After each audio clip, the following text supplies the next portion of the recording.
I'm Linda Plitt-Donaldson. I'm on the faculty here at the School of Social Work, and we are helping to co-sponsor this conference with the Catholic Mobilization Network, and I'm so honored. I have to say I'm really humbled. This idea, the concept, the philosophy, the practices of restorative justice are social work. You know, social workers care about people in their environments. Social workers care about people in their communities. We don't separate people from their communities. Social workers believe, as our Catholic faith believes, that we are not defined by one bad mistake, one tragic choice, one tragic experience, that we are more than that. We believe in the resilience of human beings. We believe in healing and reconciliation, and a process for that, and meeting people where they are in that journey, and that even wholeness and healing can happen without a full reconciliation, but we have to be striving, right?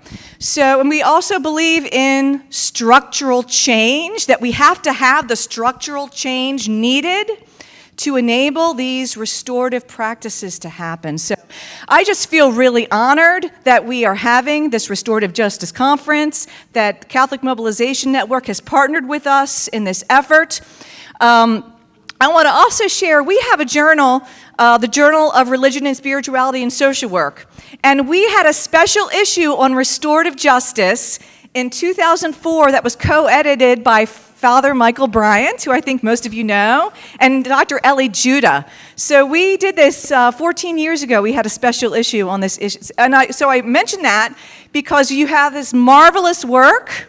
Congratulations to Trudy and Vicky and David for this marvelous book that I'm looking forward to including in my classes here at Catholic. But there's also, our journal is a place for your work. If you want to write an article about, there's always more to share about restorative justice. So I'm grateful. I just want to acknowledge, I want to thank the Dean of the National Catholic School of Social Work who agreed to want to co-sponsor this.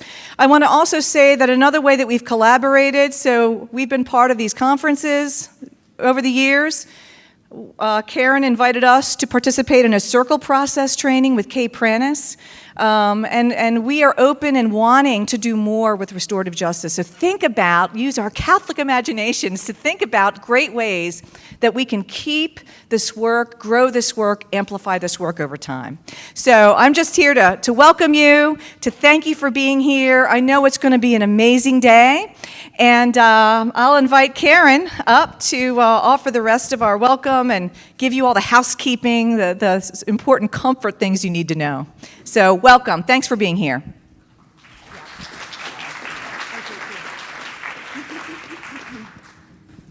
I'm going to move over here because I've got lots of props, because I definitely handling on the housekeeping duties here.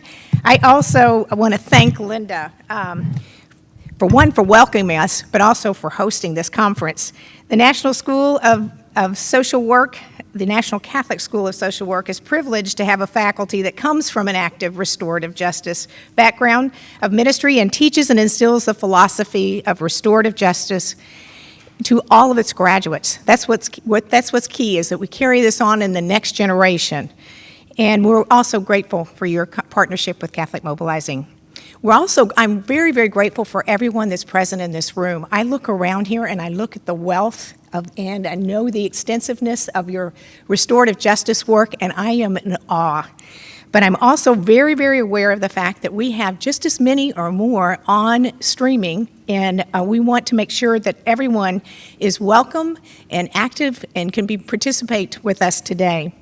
So we're also very grateful to be able to share with you the gift of our new book, and we're very, very pleased to have two of our editors here with us today.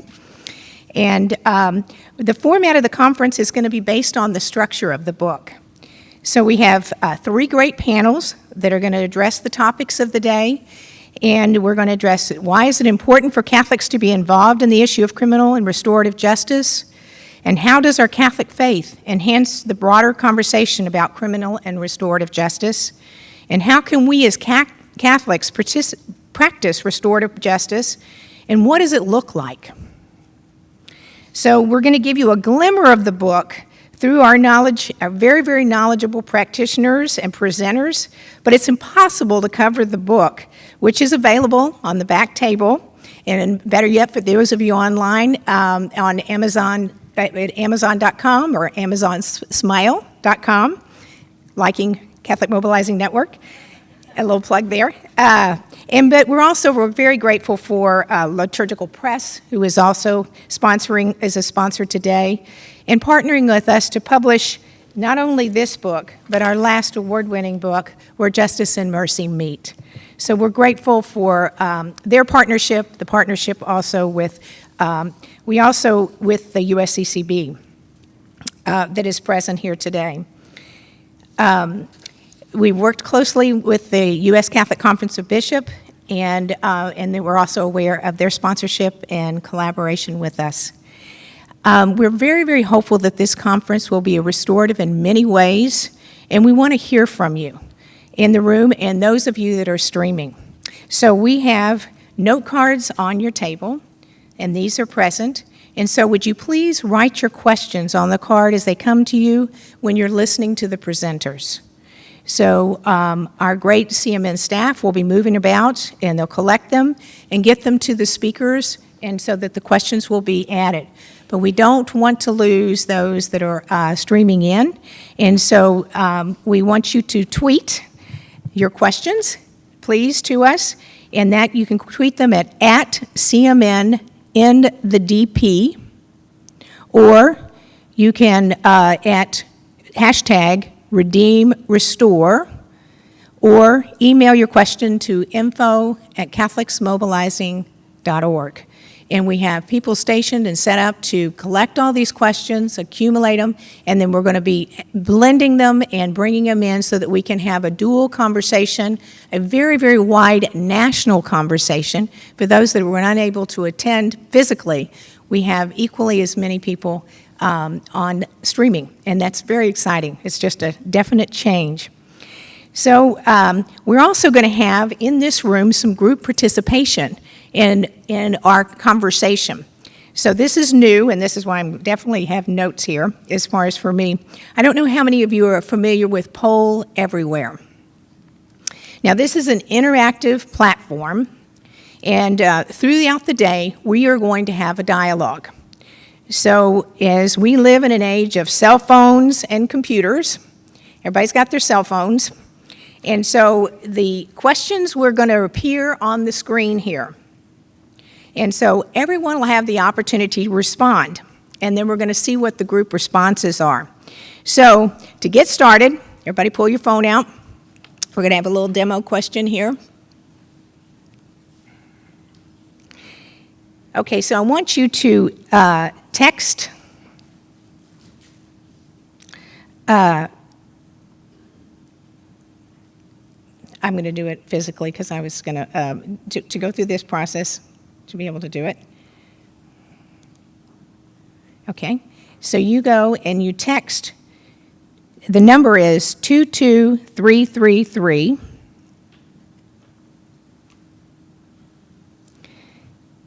Okay, start to text. It's Redeem Restore. I did this earlier just to practice. And you punch in that's the number you dial. Then in the subject line, you put in Redeem Restore, and then text it to yourself. And then it's going to pop up, and you're going to get a little response. It says powered by polleverywhere.com.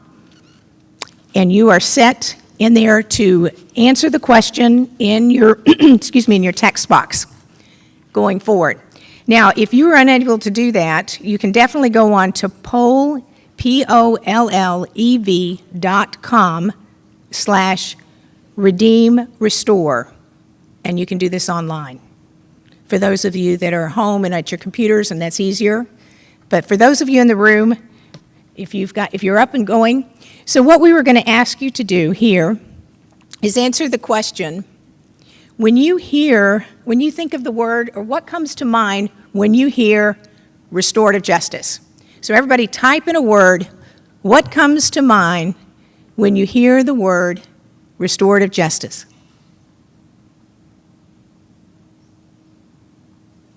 and we're going to see the results.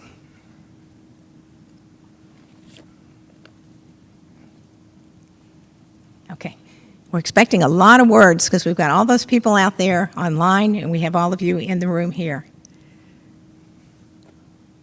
And just watch it grow.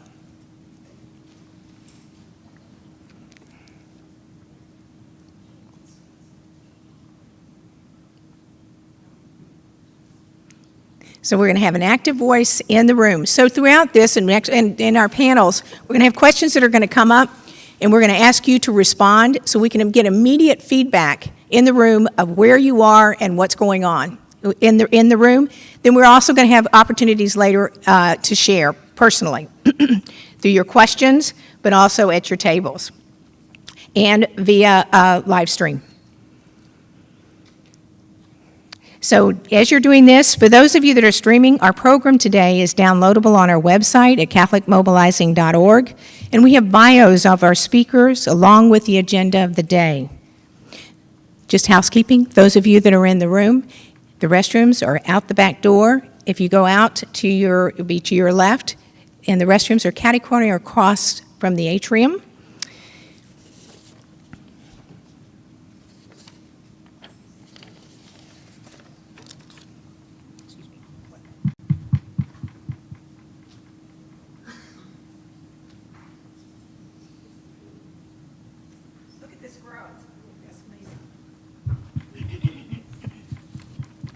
So this is the kind of interactive work that we're going to be doing today. We're excited about this. It's the first time we've tried it, but you're going to see as we bring up our first panel, it's going to work, and this is great. So we really appreciate those of you that are streaming for you to be part of this and be with us. So as we begin our conference today, we're fortunate, especially in this Easter season, to have with us Bishop Frank Dewane from the Diocese of Venice, Florida. Bishop Dewane is the active chair of the Committee for Domestic Justice and Human Development at the U.S. Catholic Conference. He has an extensive bio, but it is notable for this conference that he is a consultant for the Ad Hoc Committee Against Racism. We are grateful for Bishop Dewane, who is our pastoral partner. He's present, and he's willing to dive into these issues and bring them to his fellow bishops for leadership within the national church. So thank you, Bishop Dewane, for opening our conference with prayer and opening remarks. Thank you.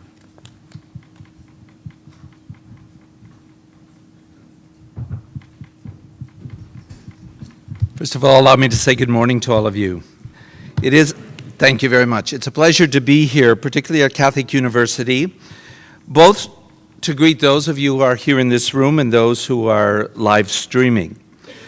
I do thank for the invitation to the group who invited me to come and be with you today and speak. It is an issue that I feel very strongly about, and we need to be doing more. All of us do. So we start out with that goal today. What more can we do? I think this screen is an excellent way to, we all have a different vision, a different idea, and everyone has to contribute. And with that, all of us will, in a sense, be able to do more.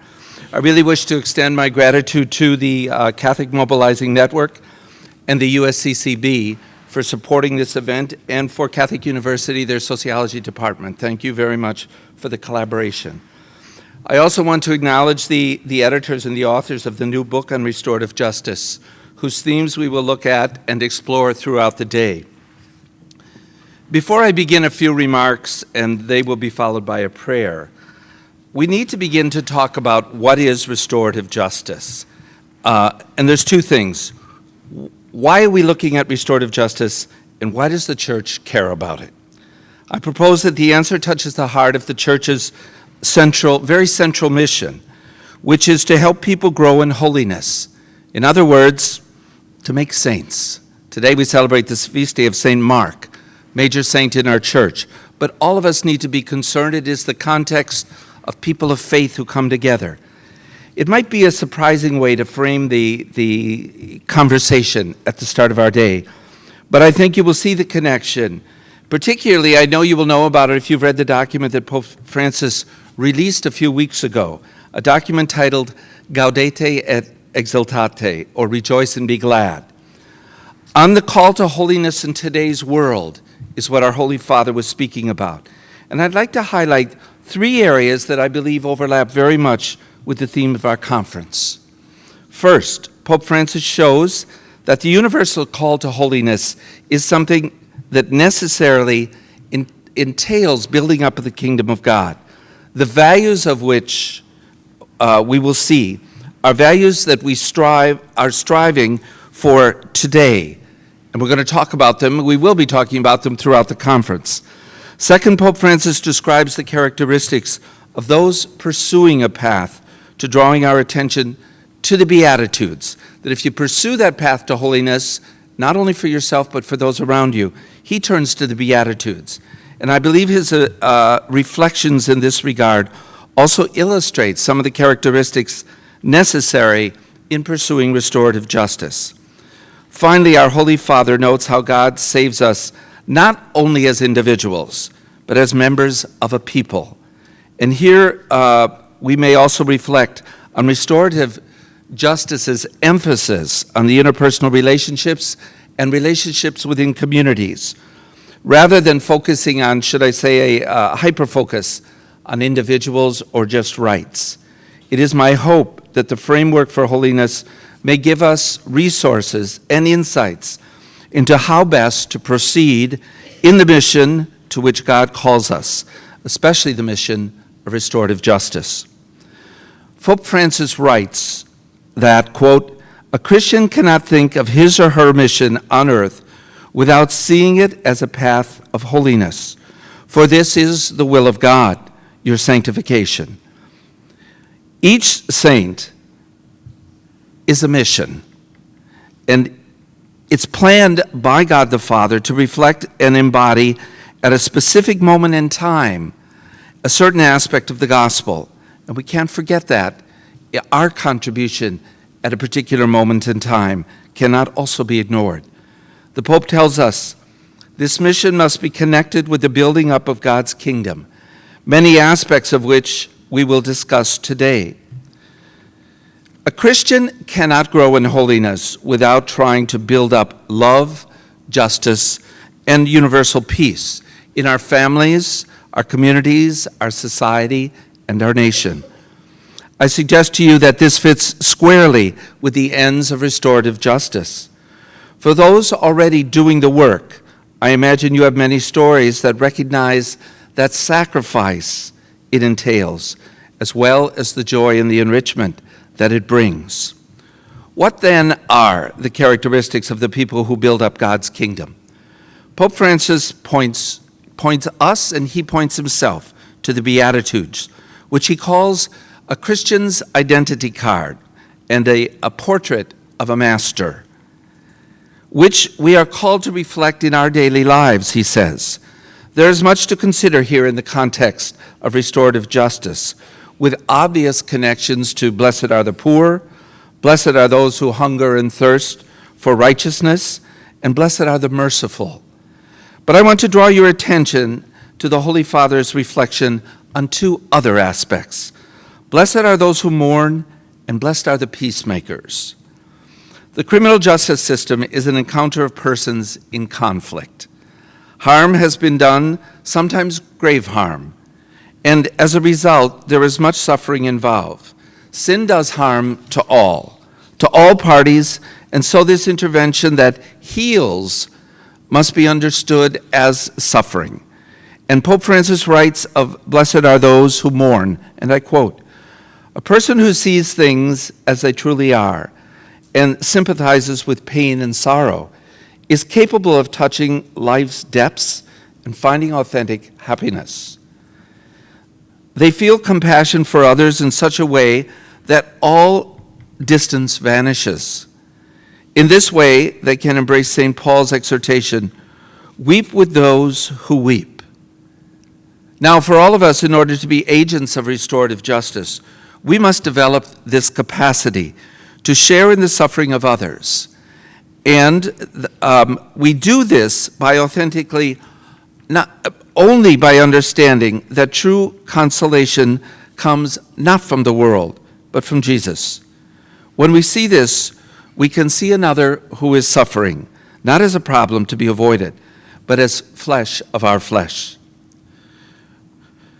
When we are no longer afraid of sharing the pain of others, we can confront the conflicts and wounds of criminal justice system, our criminal justice system, and try to work for peace.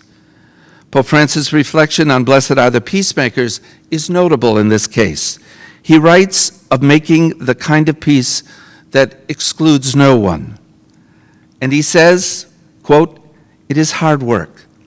It calls for great openness of mind and heart, since it is not only creating a consensus on paper or a transient peace for a contented minority or a project by a few for the few, nor can it attempt to ignore or disregard conflict. Instead, it must face conflict head-on, resolve it, make it a link to the chain of new progress. We need to be artisans of peace for building peace. For building peace is a craft that demands serenity, creativity, sensitivity, and skill." Close quote. This, it seems to me, gets to the core of restorative justice, facing conflict head-on, seeking its resolution, and ultimately its transformation into something new that embraces all. It is demanding and requires skill, and as the Pope points out, it too is a path to holiness. We are all called to collaborate with God. Holy work is work that collaborates with God. God is the one who accomplishes all works in justice and peace, and God's ultimate work is our salvation. We might conclude then by reflecting on how God saves us, how this relates to restorative justice. Pope Francis writes that, quote, "The Holy Spirit bestows holiness in abundance among God's faithful people, for it has pleased God to make men and women holy and to save them, not as individuals without any bond between them, but rather as a people who might acknowledge Him in truth and serve Him in holiness." In salvation history, the Lord saved one people. We are never completely ourselves useless, but we belong to a people. God draws us to Himself, taking into account the complex fabric of interpersonal relationships presented in a human community. God wanted to enter into life and history of a people. Close quote. If God takes into account the complex fabric of interpersonal relationships present in our human community in His work of salvation, then we would do well to take into account in our criminal justice system and restorative justice that tries to do just that. God wants to enter into our life and history together as a people. In a sense, God saves us through our relationship with others, thus trying to mend the fabric of relationships that have been strained or destroyed by sin is a collaboration with God's saving work in the world. I hope that this reflection has been helpful to remind us that we stand on holy ground, that there is a true spiritual context when we discuss the matters of restorative justice and the whole myriad of issues that will be raised today. Allow me to conclude by passing along one final piece of advice that the Holy Father has offered us. In order to grow in holiness, and I would suggest to accomplish the work that we are setting out to do today, we must be in constant prayer and discernment as we act. Pope Francis asks all Christians not to omit in dialogue with the Lord a sincere daily examination of conscience, which allows us to recognize concrete ways and means that the Lord provides in His mysterious and loving plan to make us move beyond mere good intentions. May our prayerful dialogue with God and the conversation and thoughts inspired by our gathering today help us move beyond mere good intentions toward a fruitful collaboration with God who calls us to holiness. May God bless you all. And now let us take a moment of prayer.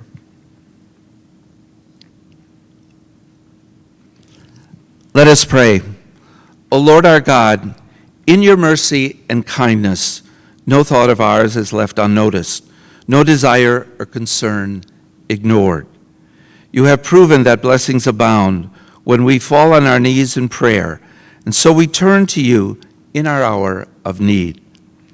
Surrounded by violence and cries for justice, we hear your voice telling us what is required: only to do justice and to love goodness and to walk humbly with God.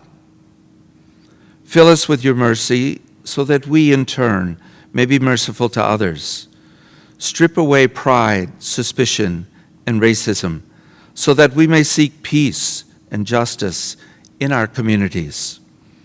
Strengthen our hearts so that they may beat only to the rhythm of your holy will. Flood our path with your light as we walk humbly toward a future filled with encounter and unity.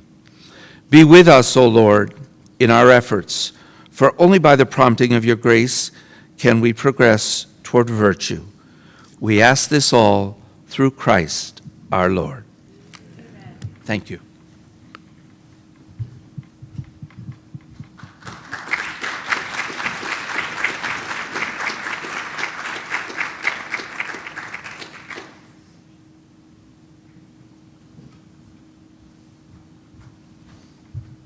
Thank you, Bishop Dewane, and we thank you for your leadership and your ministry to the church, very much so. We're now going to hear from one of our editors of our new book, Redemption and Restoration, Dr. Trudy Conway. She's the very recent Emeritus Chair of the Department of Philosophy at Mount St. Mary's University, and she is also the heart source of this book. Trudy is not only a sought-after professor, an academic leader, and author of numerous books, but she's a restorative justice practitioner. Her academic writing flows from her lived experience and ministry. She's the best kind of teacher for us all. And so we're so great to be recipient of Trudy's work and the other editors' great work, and to have Trudy Conway set the stage for our conference today. So thank you, Trudy.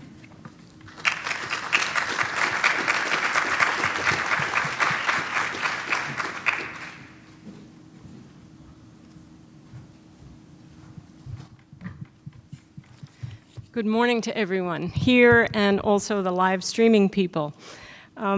Karen keeps thanking us for the work on this book, and what I was thinking about is she doesn't know how wonderful it is to have people interested in your work. So oftentimes the other works that I do in philosophy, you have this feeling there's maybe 20 people in the world that are interested in this narrow topic, and you worry when you publish a book, is it coming forth stillborn from the press? So to have people actually interested and that there's people reading it is really, really nice. So I really have to thank you. When Karen approached me, I was a little bit intimidated when she said, I only have 20 minutes to talk. I mean, academics think of 75-minute classes, and we have 14 weeks to develop a topic, so 20 minutes is really intimidating.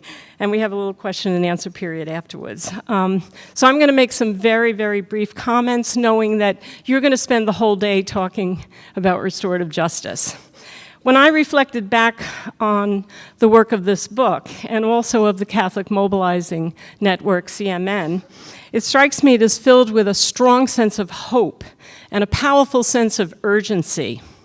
Jim Wida, who's the head of Baltimore's Federal Public Defender Office, captures very well what I mean in his review of our book. And I'm going to tweak his comments so that they don't just refer to the book, but also the work of CMN.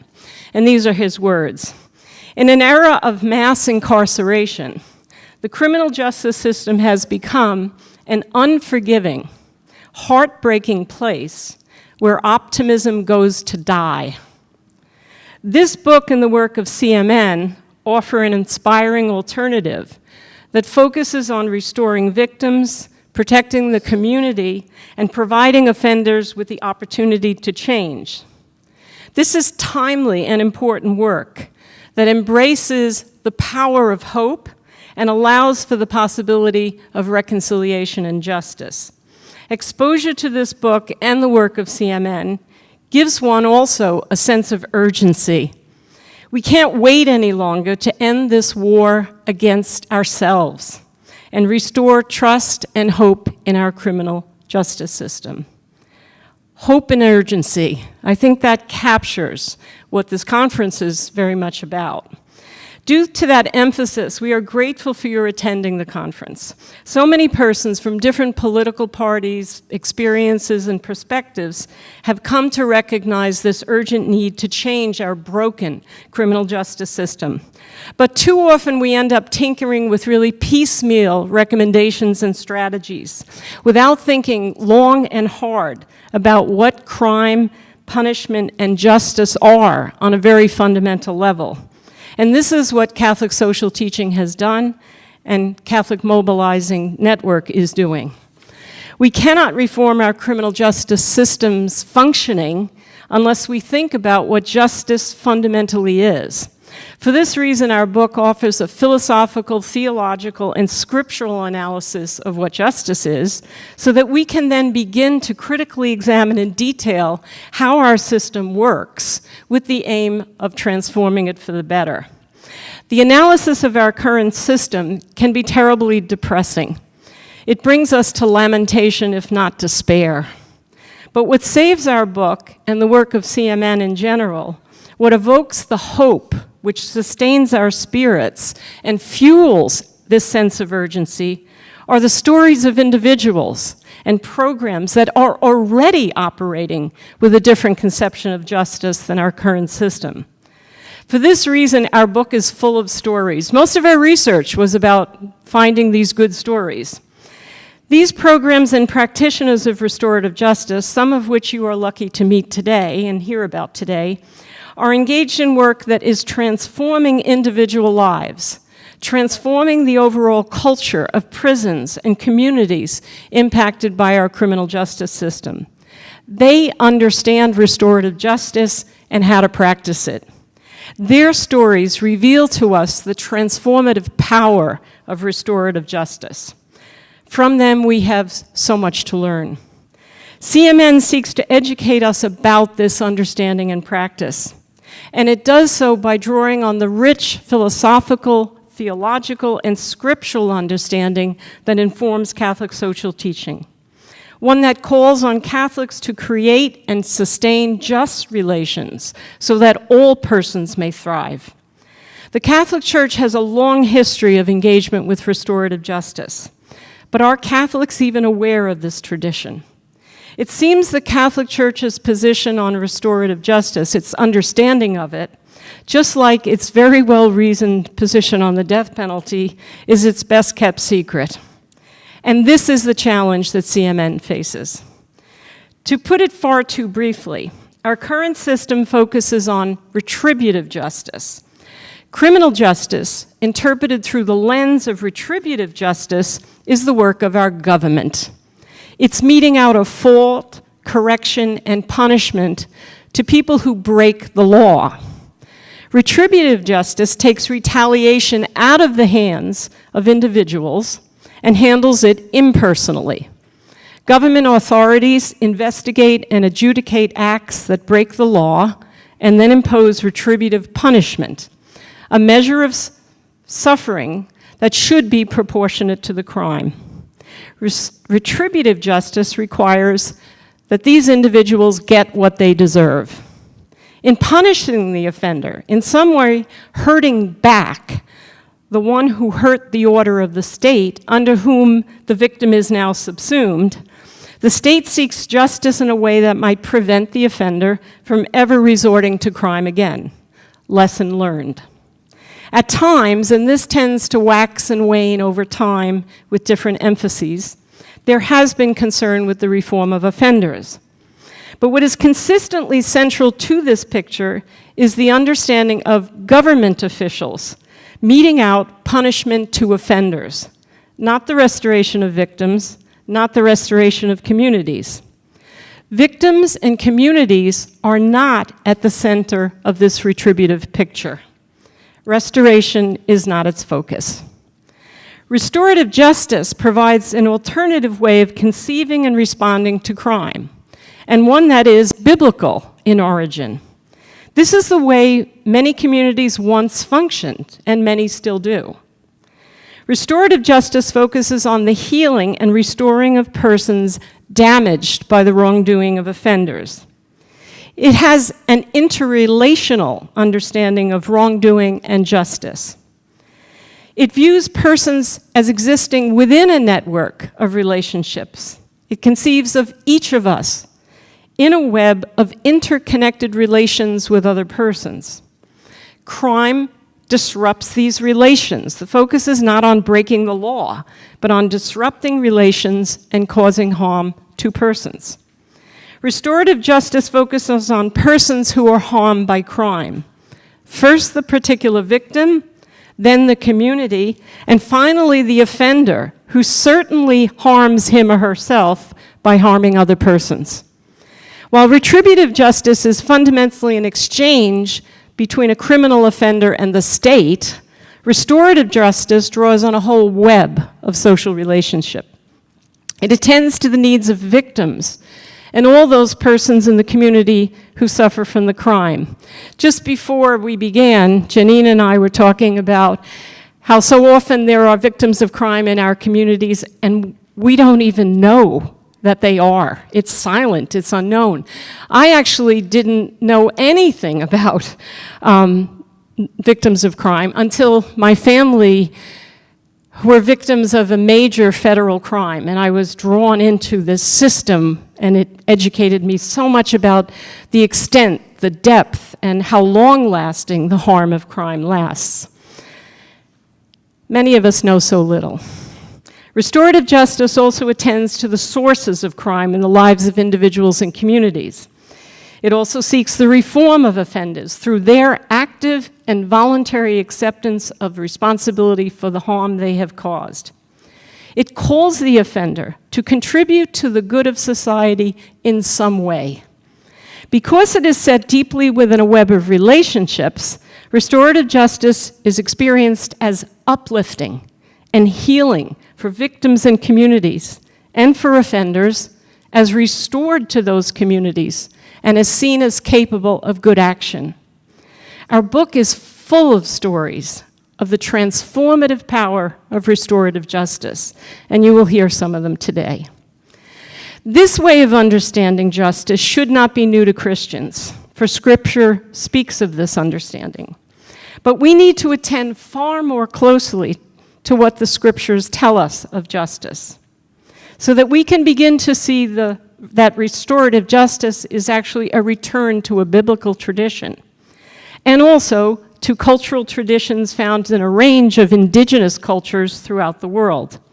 This is a very rich tradition that offers us an alternative conception of justice than what currently exists. We need to draw on these resources. So often when I hear the words of Pope Francis on a wide range of topics and attend to his gestures, he's very attentive to the power of gesture. I think he's really educating us about restorative justice, this man. Pope Francis understands the foundation of restorative justice, for his moral understanding ultimately rests on encountering and responding to persons in ways that promote their human well-being.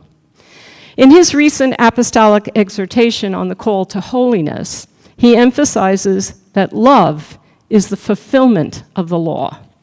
He says, and I'm drawing on that text here, Jesus clears a way to seeing two faces, that of the Father and that of our brothers and sisters. But he emphasizes that it's really only one face. It's the face of God as reflected in so many faces. He writes, and these are his words, "For in every one of our brothers and sisters, especially the least, the most vulnerable, the defenseless, those in need, God's very image is found.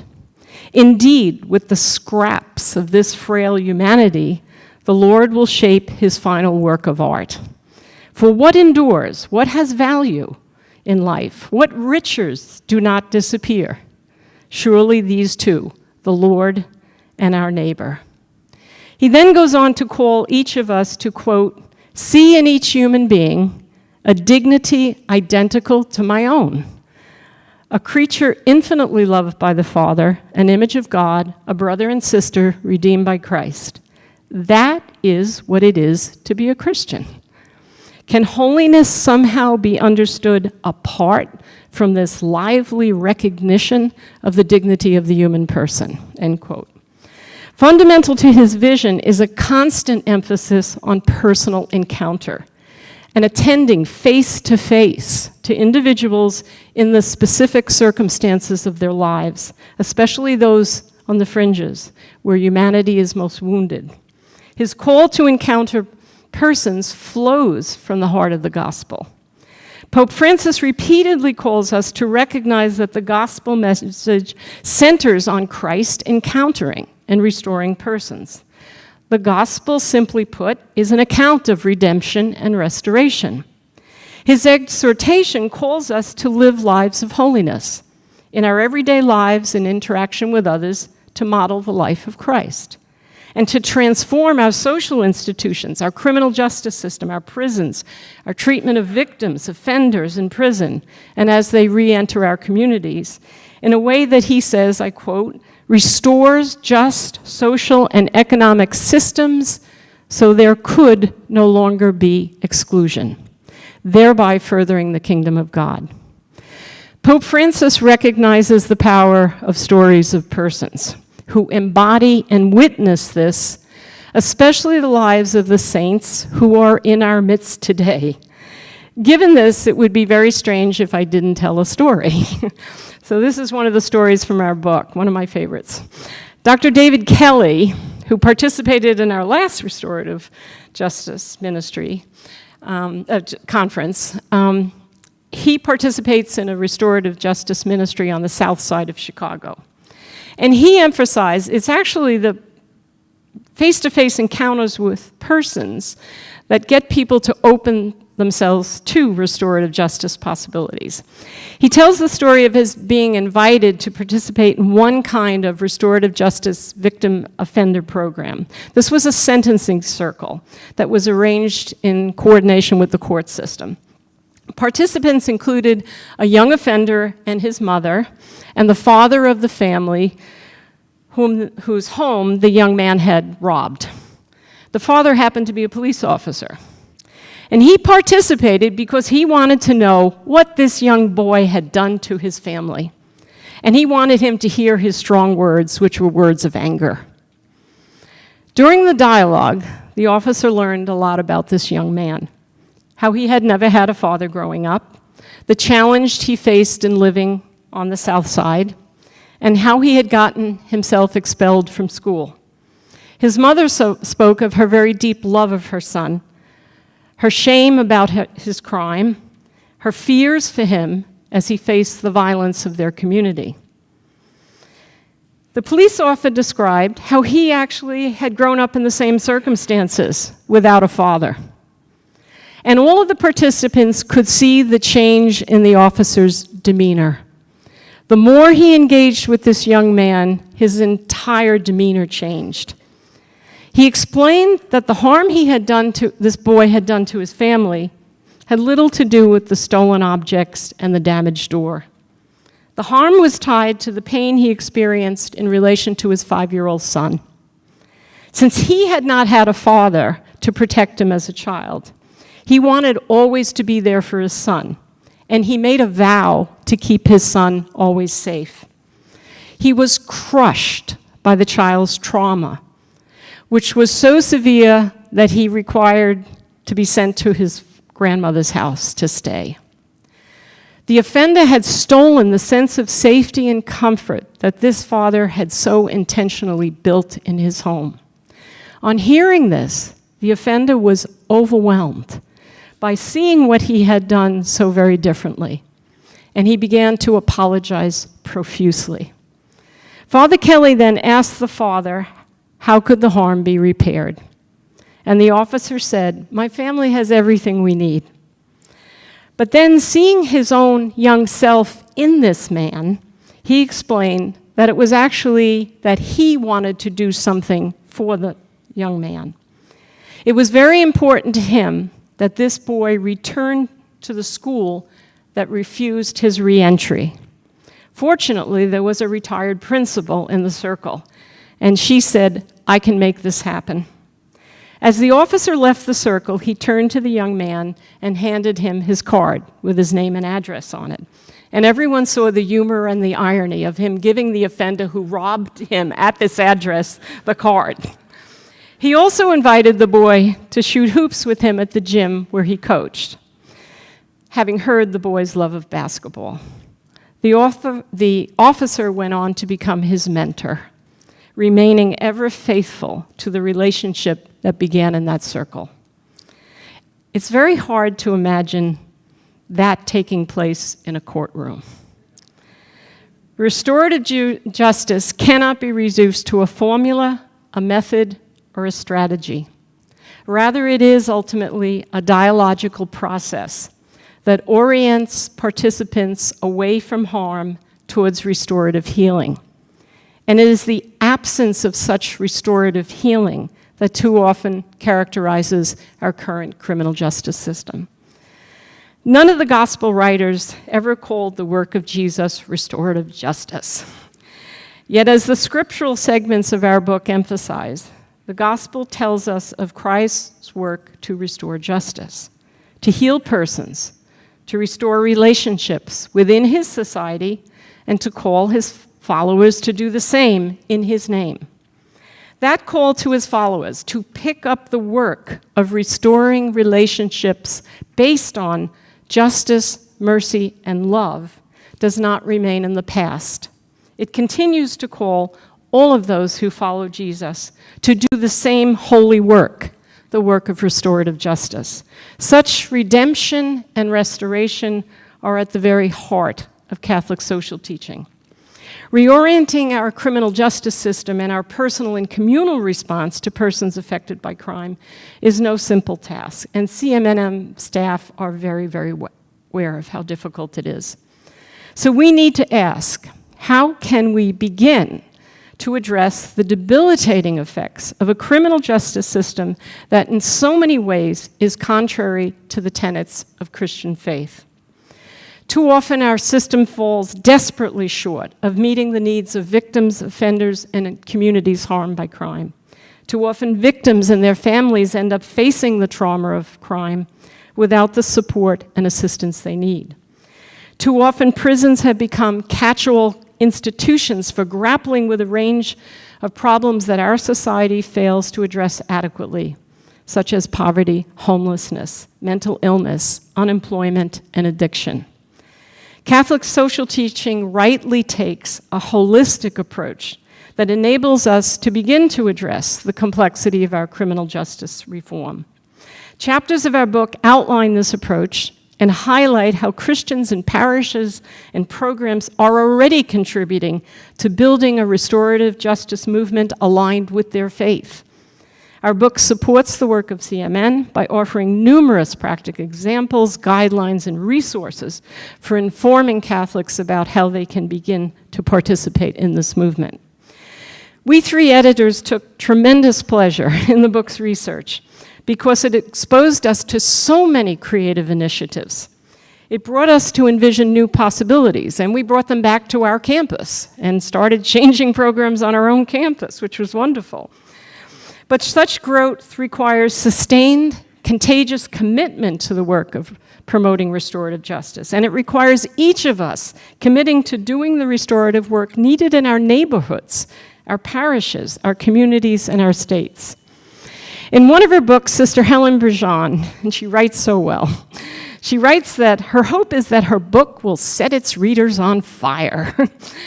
Our book was written to fan those flames, to encourage all readers and each of us to seek out opportunities to promote the understanding and practicing of restorative justice, and to do so recognizing the urgency, and to recognize that it is sustained by hope and resilience.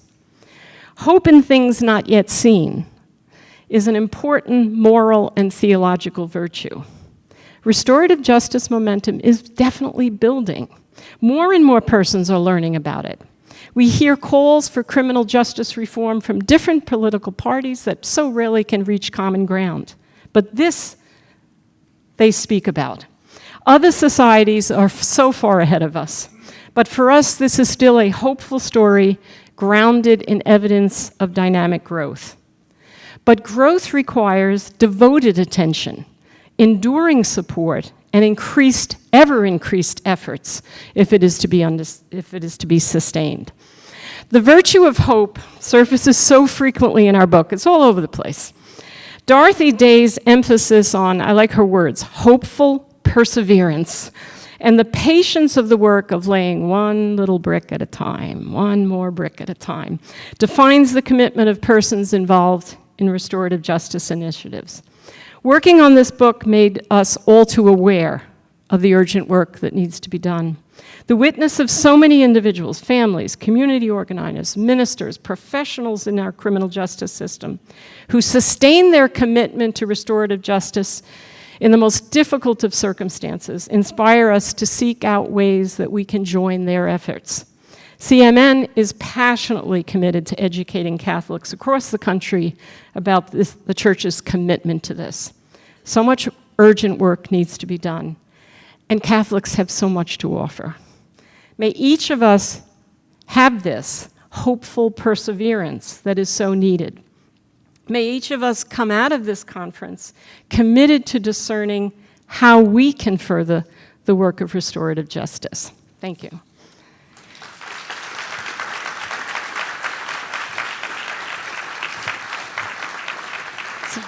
So we get questions? Okay. Wow, it says, Trudy, with your extensive research and expertise on restorative justice, what would you say is a first start on this path for newcomers to this practice? Read our book.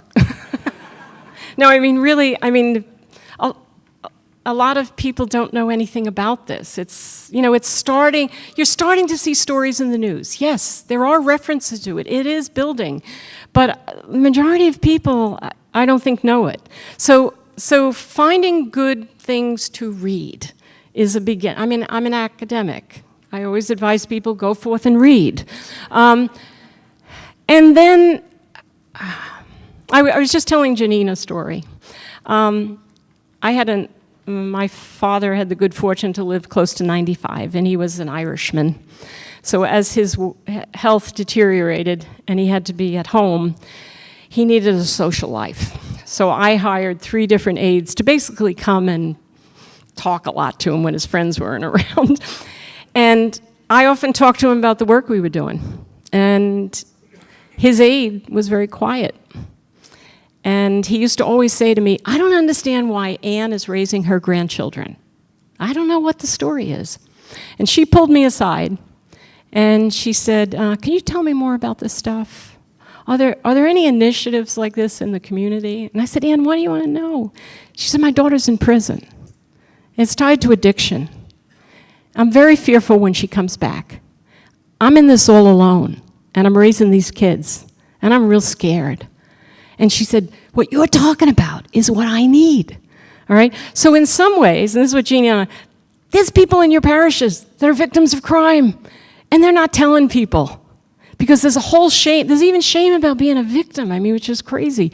So I think Pope Francis is right. Learning more about your local communities, and are there already resources, and are there things that you can tap into? So it always starts in the local. So I think starting to read more about it and then have your antenna out to finding out what's being done in the local community. I was amazed. Tim Wolfe is from my university, and we were utterly amazed. Through the work on the book, we learned about Bridges to Life. I get an email in our correctional facilities in Gettysburg, Pennsylvania. They're starting a Bridges to Life program. I would never have known about that except for this work with CMN, okay? So I'd start local and reading. I don't know. Okay, that's a good question. Is punishment retribution still a part of restorative justice, or is it totally removed? It's definitely not removed, but punishment is transformed, all right? If you think of punishment as a sacrifice that is made, You have to give up something, whether it's part of your wealth and paying fines or giving up your freedom and time in prison. But it's something that is done to heal you and repair you and to pay back for the community. So there's many circumstances in which it's definitely deserved. I've been visiting 15 years a man on death row. Now, since he had the good fortune of being in Maryland, he was the next person to be executed. And now he has life without possibility of parole. And he says he deserves the men who commit those kinds of crimes. I mean, there's some technicalities to his story that I won't go into. But yeah, punishment is part of it. But it's reconceived. It's not, you do harm, so we're going to do harm back to you. Now, there are circumstances, and Janine can talk so much more about this, where, especially with youthful offenders, there are alternatives. People are very wary with our criminal justice system of the damaging effects of entering into prisons. So it depends on the type of crime, the level of the crime, but definitely there's a transformation in the understanding of punishment. Okay. All right, I think I have one more. What is one gospel story that you come back to as an act or depiction of restorative justice? Well, there's plenty. The prodigal son. The father sees him coming in the distance and isn't saying, you know, what you've done and you depleted my resources. He welcomes him, and everything is about bringing him back into the community of the family and the local community. Christ in relation to the woman who is about to be stoned. And I think it's in our death penalty book. Sister Mary Kate Bird has an interesting analysis of this, how Christ stands and takes a stick and writes. And she always says, I wonder what he was writing. But that sort of pausing, where the immediate reaction is you do harm, we're going to do harm back. And he pauses and contemplates. And then his emphasis is on sin no more and go forth and live a repaired life. I mean, it's a whole different, so there's plenty. I mean, if you take the restorative justice lens, you can read the Gospels definitely through it, many. Okay, so that's only 3. That's fine. Okay, you have more? Okay, last one. Oh. I don't know if I'm the person to answer this. Maybe someone like Tim Wolfe, who crunches data. So how do you begin to define and identify restorative justice outcomes? I'm not putting, from a research standpoint. As a philosopher, I don't crunch data. so I often am not dealing with assessing outcomes of things. I leave it to colleagues like Tim Wolfe. Okay, so no other questions? We are good. Oh, okay.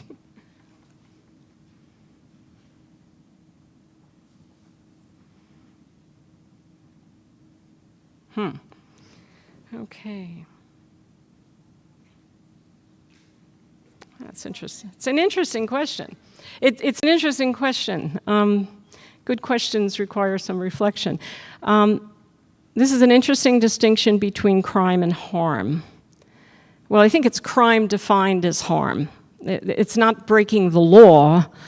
It's codifying what's wrong with harming persons in the law. In the story, the crime was the robbery of a house. So that's what the violation of the law was. But the harm was the trauma of the child and the destruction of safety and trust. So it was the damaging of relationships and the suffering of the family members. And Janine, you talked about this in the last, the ripple effects that the whole community then, all the neighbors and everything's sense of safety is affected. So the question is, how was the child's trauma addressed? I would assume in the loving context of the family, okay? Many would argue that seeing the bad guy put away would help the child. Sort of restore the sense of that person is no longer operative in the community. And in some, and Janine, I think you're going to talk about these kinds of things.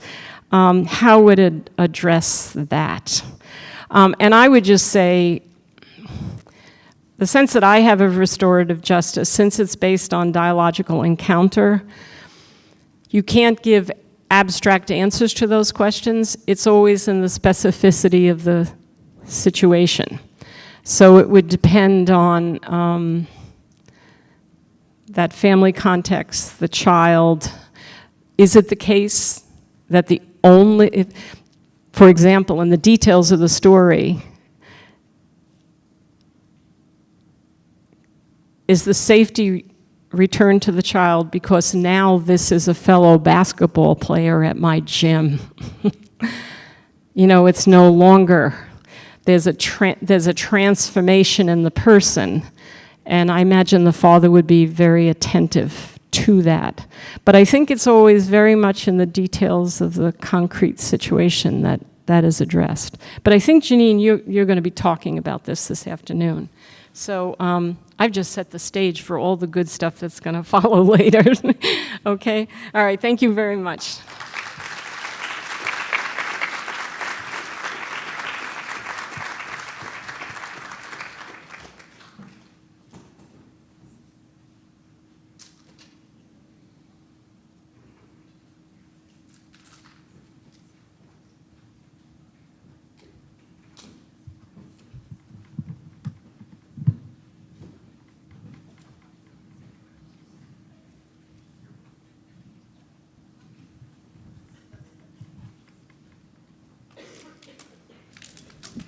Thank you, Trudy. That was perfect, and it set the stage and the tone, and also the anticipation of what's coming in these conferences. So we're going to begin this first panel, and this is on the criminal justice system. And see if I can get this mic working. Thank you. And so we are very fortunate. You know, this book, we had two panels, we had two conferences before where we kind of led up and we discussed this conversation and we brought the authors together and had conversations. So when we're making reference to it, this book has been a culmination of storytelling and kind of bringing the topic into the book. So we're very, very fortunate. We have two of our authors that are here with us that are with Redeem Restoration. And we have Dr. Tim Wolfe here on the end, who was an author on our book Where Justice and Mercy Meet, and this Redemption and Restoration. And Dr. Wolfe's expertise is in race and the criminal justice system. So he is our number cruncher, he is our fact person. But the beauty of Tim is he's also a very passionate advocate. And so you've got that passion, and I've been in his classroom, and he enlivens the students. And so this is another great gift that we have of formation for the next generation. And so we appreciate you forming those leaders and carrying that on. And we also have Janine Geske here, who an author. But besides being a former Supreme Court justice and a professor of law at Marquette University, and she also founded the Marquette Law Restorative Justice Initiative and has many, many, many, many awards. She's a longtime restorative justice practitioner on many, many levels: criminal, prisons, in the prisons, within the church, down to the personal mediations. So she's really our national and international voice on restorative justice. So we're very grateful that we have you both here today. And Tim, since you are fluent and pull everywhere, I'm gonna let you lead us off. Okay, thank you. So I think they're gonna put some questions on the screen, is that right? So I've got 4 questions, if I'm remembering correctly. So go ahead and pull out your devices and respond, and then they'll set the stage for my brief remarks. Just to be sure that you can read that so-called get tough policies and practices, I give an example of mandatory minimums, actually backfire in many cases as they undermine community safety, family stability, rehabilitation and healing, and economic progress. Wow. Well, how many is that so far? 100%. Preaching to the choir. Gotcha. Yeah, so if you can't see it on the streaming, so far 100% of the responses say that that is a true statement. Check, you got that one right. And of course, what I'll do is I'll deconstruct these things or tease these out and talk about how it backfires, how what we think is appropriate really isn't. So this next one asks us, while the U.S. has less than 5% of the world's population, it has nearly blank percent of the world's incarcerated population. Your options are 5%, 10%, 25%, 35%, or 50%. Wait a minute there for it to settle in. It looks like, again, got a very informed group here.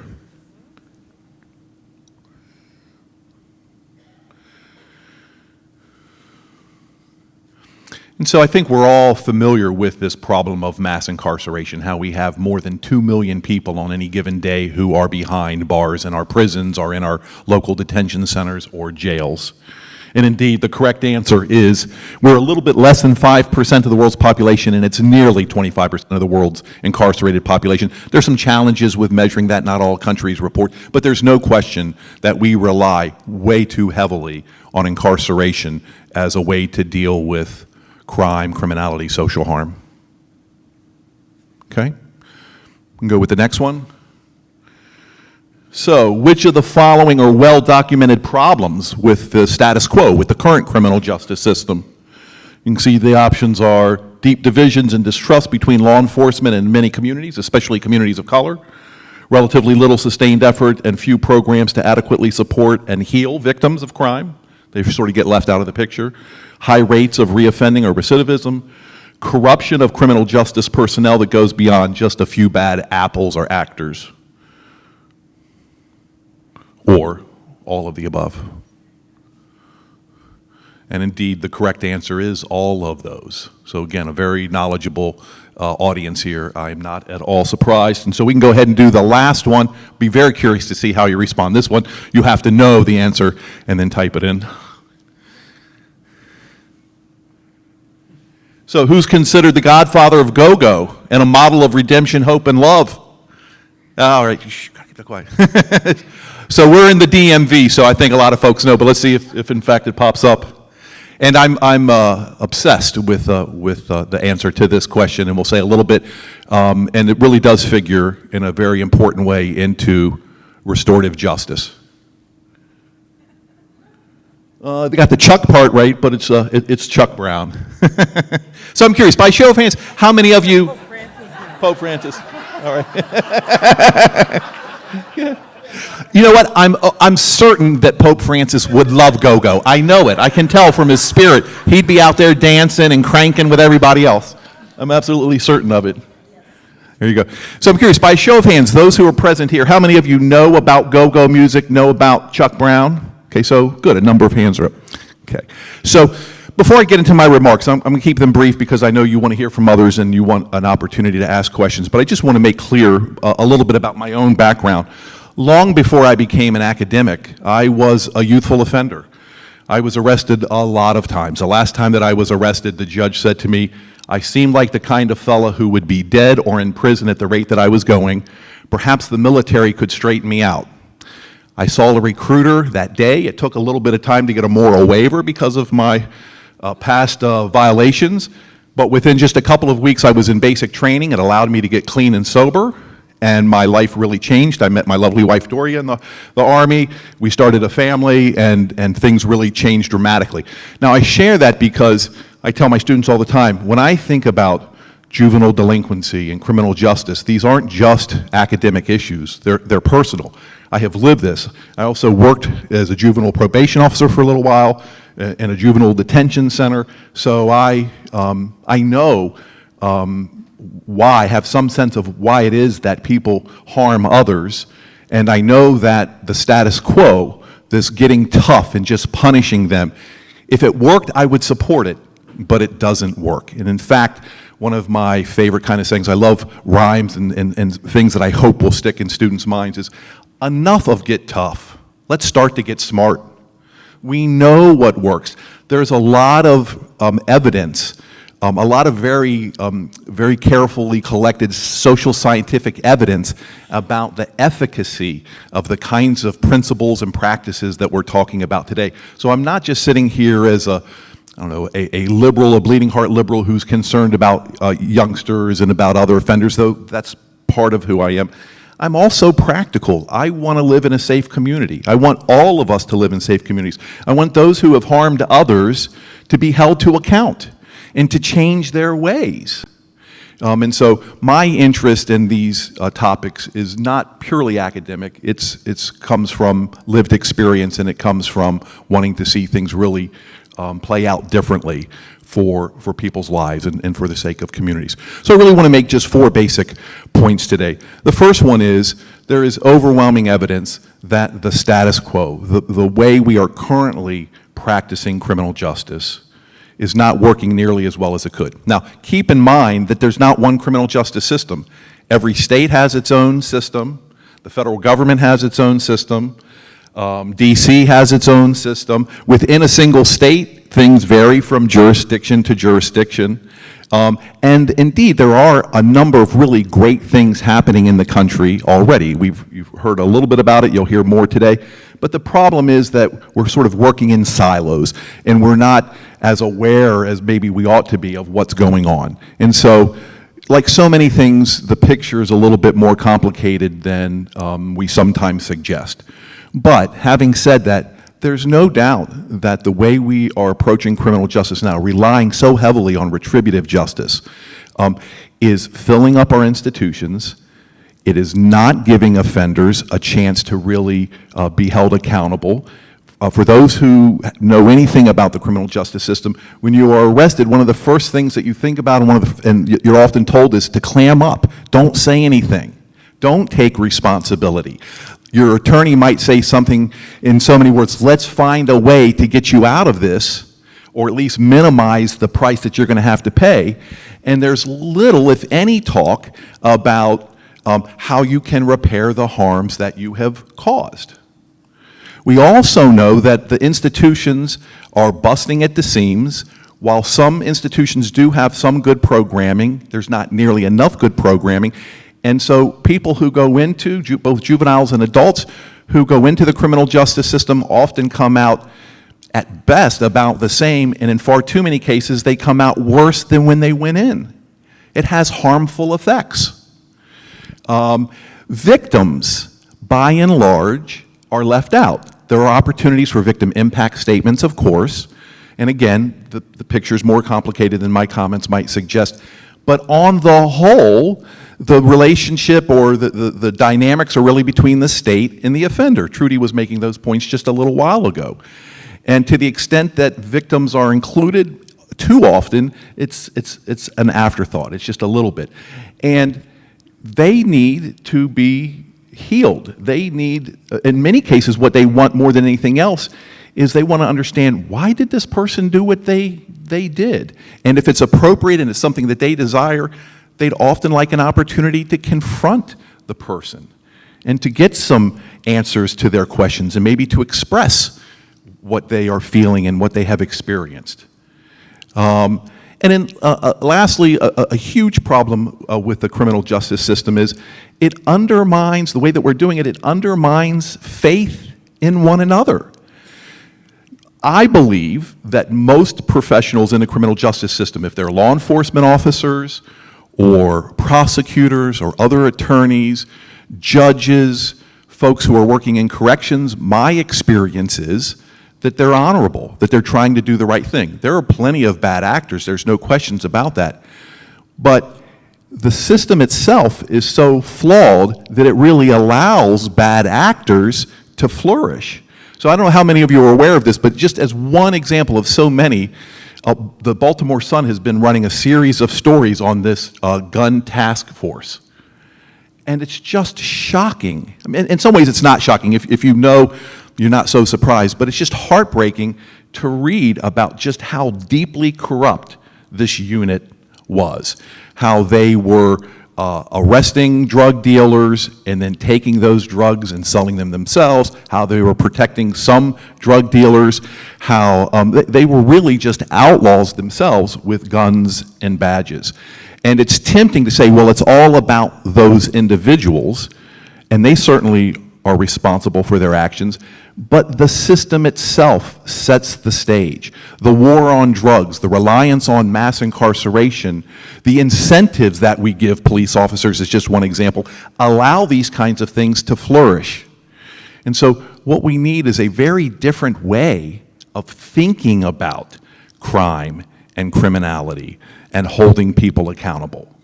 So I don't think I have to say much more to make the case that the current approach, the status quo, is, I used to say it's broken, but I think a term I prefer is that it's sick and that it can be healed. Another quick point that I want to make is, as a sociologist, I don't think of things in isolation. I think about things systemically. Our criminal justice system is an institution that reflects deeper American values and a deep American legacy. And so in many ways, it's not surprising that, say, communities of color, low-income communities, have tension, have problems with law enforcement. That's actually to be expected if you understand American history, right? Law enforcement, in many ways, was there to protect white supremacy. And I want to know, when I hear people say, oh, we're too hard on the police, or more generally on the criminal justice system, what I ask my students is, so when did we really get past all of this? If we should apply principles and practices of restorative justice, not to just to individual offenders and victims of crime, but to our nation. Our nation needs healing. When have we ever really been held to account for white supremacy? When have we ever really taken responsibility for hyper-individualism and materialism and just taking so many people and casting them to the edges of society? There are some people doing some things, but on the whole, we have not taken account. We have not taken responsibility for our past harms. And I don't think you can heal. In fact, I know you can't heal until you own up, until you tell the truth. And so restorative justice is not just for the criminal justice system, I think it's for the American system. So 2 points I hope I have made fairly clearly so far is the current system is broken. Secondly, we shouldn't think about criminal justice just in isolation. We have to think about it in broader terms, in broader societal terms. The third point I want to make is this, that we need to not only do what we're doing today and read books and get involved, but we need to do a lot of soul searching and a lot of self-examination. You can't grow up in this nation, in this culture, without absorbing a lot of stuff, a lot of stereotypes, a lot of bias, a lot of blind spots, a lot of assumptions. And so while there's so much work to do out there in our communities, there's so much work that needs to be done internally. So I think it's not one or the other, it's both and. There's a lot of internal work, a lot of reflection, a lot of sort of micro work, and then we also have to do a lot of external work and think about things in a larger way. Lastly, I want to talk about my man Chuck Brown and why he's so important. So for those, my mind's racing a little bit because when I think of Chuck Brown, so many things come to mind. So I'll start with this. I'm very fortunate that I'm in touch with his family. Chuck died about 6 years ago, May 2012, and beloved in the DC area. There's a park named after him, there's a street named after him. At the Nationals baseball games, when they hit a home run, they play a little snippet of his most famous song, Busting Loose. He's in the Library of Congress. He's in the new Smithsonian, the Museum of African American History and Culture. So he, to those who know him, he's really beloved. He became a father figure to generations of musicians and music fans of this genre of music called go-go because it's nonstop. Once you go to a show, that they downbeat that first song, and it just keeps going till the end of the show. But Chuck lived a very difficult life. He spent time in prison for an aggravated assault charge that became second-degree murder when the victim died. It was in Lorton where he really turned his life around. He said, in an interview, wasn't with me, but with others, he said, "I'm glad I got caught, because it allowed me to change my life. He became something of a counselor. He called himself a semi-counselor. There was violence in Lorton, as you can imagine, as there are in a lot of prisons. And he would say, I know this guy has a beef with this guy. He's got a shank on him. He might have something on him. So I would go physically in between the two of them and say something silly to break the tension. And then I was able to say to them, you don't want to do this. You'll lose your good time. You'll get in trouble and all of that. Once he was released, after he did his almost 9 years, he went back every year for 15 years to play music for the inmates. He dedicated the rest of his life to really promoting a message of love and inclusion and excellence, and just was an incredible role model for so many people. I want more people to know his story because those who know him are attracted to that funky, great dance music, but I want them to know about the man behind the music. And long before we were talking about restorative justice, he was the beneficiary of programs and of people who saw the potential in him. He took advantage of those opportunities. He transformed himself, and he became a force for good. And one of my favorite lyrics in one of his songs was, he went from chain gang to people shouting your name, from police hemming you up to wind me up, Chuck. And again, we need stories, we need models, we need examples, because it is depressing when we look at how sort of dark and dismal the current state of affairs really is. But we need to realize that things are happening, not as quickly as we would like, but good things are happening, and so we need to remain hopeful. So thank you so much.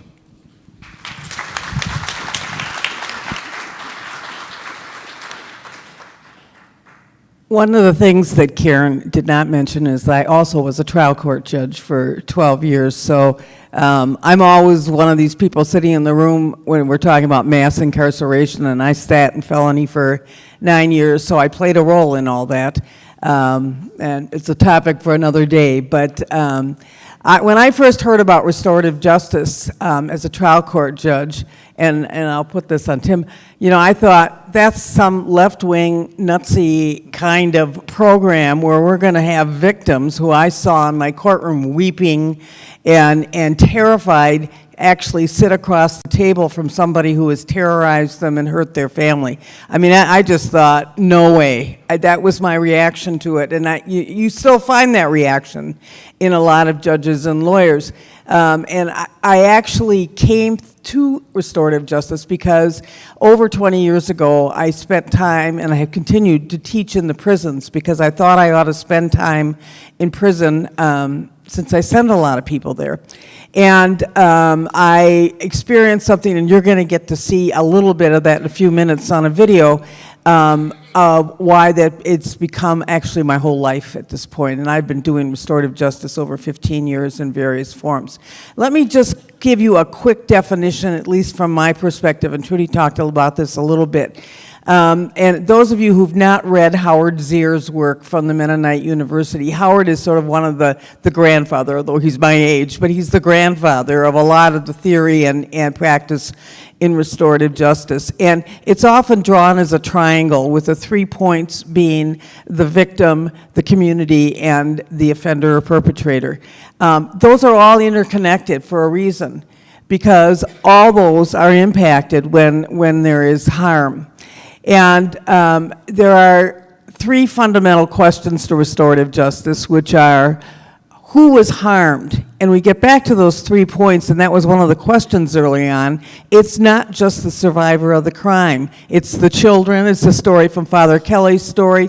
It's the spouses. It's the friends. It's the neighbors. You know people who've been victimized. It's impacted you maybe differently, very differently from the victim, but I draw circles around all the ripple effect around the victim.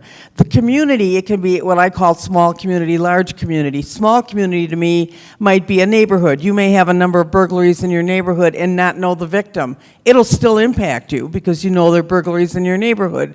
you know, and whether you sell your house or get a big dog or just more careful or even look suspiciously at people walking down the street, you are impacted by that happening. And obviously, I always say 9/11 is the big impact. Those ripples circled the world many times and changed forever the world. The third is the individual who has committed the crime, and he or she's treated differently because of the accountability piece. But we mentioned, and we cannot forget, and many of you know that, the circles around him or her, their children, their parents, their colleagues, their mentors. You know, I've talked to cops who's been trying to help a kid, and the kid goes out and commits an armed robbery, and what that does to that officer, or even a judge who takes a chance on somebody, and then ultimately he or she goes and commits a horrible crime. What happens to all the offenders that follow that offender? So those are all, you know, when you're looking at who is harmed, and the question about harm and crime, what I tell people is restorative justice is about harm. So we're not talking about, you know, a technical violation that you park too long at a parking meter without putting a quarter in. We're talking about where people and entities were harmed. And whether or not it's a crime depends on the legislature of whether they've enacted criminal statutes or not. And as Trudy was talking about, you know, you talk about sexual assault. When we are in the courtroom, we talk about what was touched and how was it touched and did it hurt. You talk to a sexual assault survivor, that's not about the harm. The harm is the irreversible change to that person's soul and their interaction with people and their feeling about their body, which we don't care about in the criminal justice system as part of the elements. So when you're looking about harm in restorative justice, you're looking at what happened. How are people deeply impacted? And then you're looking at how do you go about repairing that harm? And there are lots of processes, and many of them are written about in the book. I encourage you to read the book, whether it's circles or victim-offender dialogue. Now, I did a few questions as well, and we need answers. I didn't do multiple choice. And the first question is, and I've probably just answered it, but what is the primary objective of restorative justice? So just give me a couple of words of what you think the primary objective is. Restore great relationships. Healing and restoration. Healing. Lots of healing, that's good. If you're at this conference and don't think that this is about healing, I think you want to go down the hall to the next door. I think that's healing and restoration, healing. Well, and I think that's important to remember. And I'm a little stronger on this than others in the field, relationship building. You know, I always talk about rehabilitation is not the same as restorative justice. And the objective, as many of you are pointing out, reconciliation, restoration, relationship building, is the relationship among the parties and the healing for the victim and those who have been impacted. An outcome of most restorative practices is a part rehabilitation or changing an offender's view of the crime, and you're going to get to see that in a minute and how they react. So, all right, let's go to the next question. What are the first 3 steps to set up a restorative justice process? And this is I asked this because I did this wrong when I started doing this work, so I'm curious what people, or even if you want to just do, acknowledge the harm, willingness to engage in a process, define, victim consent, thank you for that. Pray, very good, very good. I like that answer. Gather the affected. I'll take one more. Read research. Well, that's good too. The reading and reading the book, back to the book, read the book. Engage the community. These are all excellent answers. When I started setting up programming, I would talk to probation and parole, and I went to juvenile authorities, and I went to all the entities working with people who had committed crimes, and then I'd sit back and think, how am I going to get the victims to come to this? And I thought, there's something wrong that's the question I'm asking, is how I get victims to a process that's supposed to be victim-centered. So then I backed up and started going to survivor groups and parents of murdered children and other groups to talk to them, and more importantly, not to listen, to see what their needs were and how to do it, and bringing people together. And so the first steps, in addition to doing the research and understanding, is to take a look at, do you have victims, or what I call surrogate victims, that is victims not of this crime but other crimes, who are willing to participate in this process, and then build from that offenders and community members and a variety of people. So let's go to the last question. I think I have one more, Daniel, right? Yeah, how is restorative justice connected to Catholic social teaching?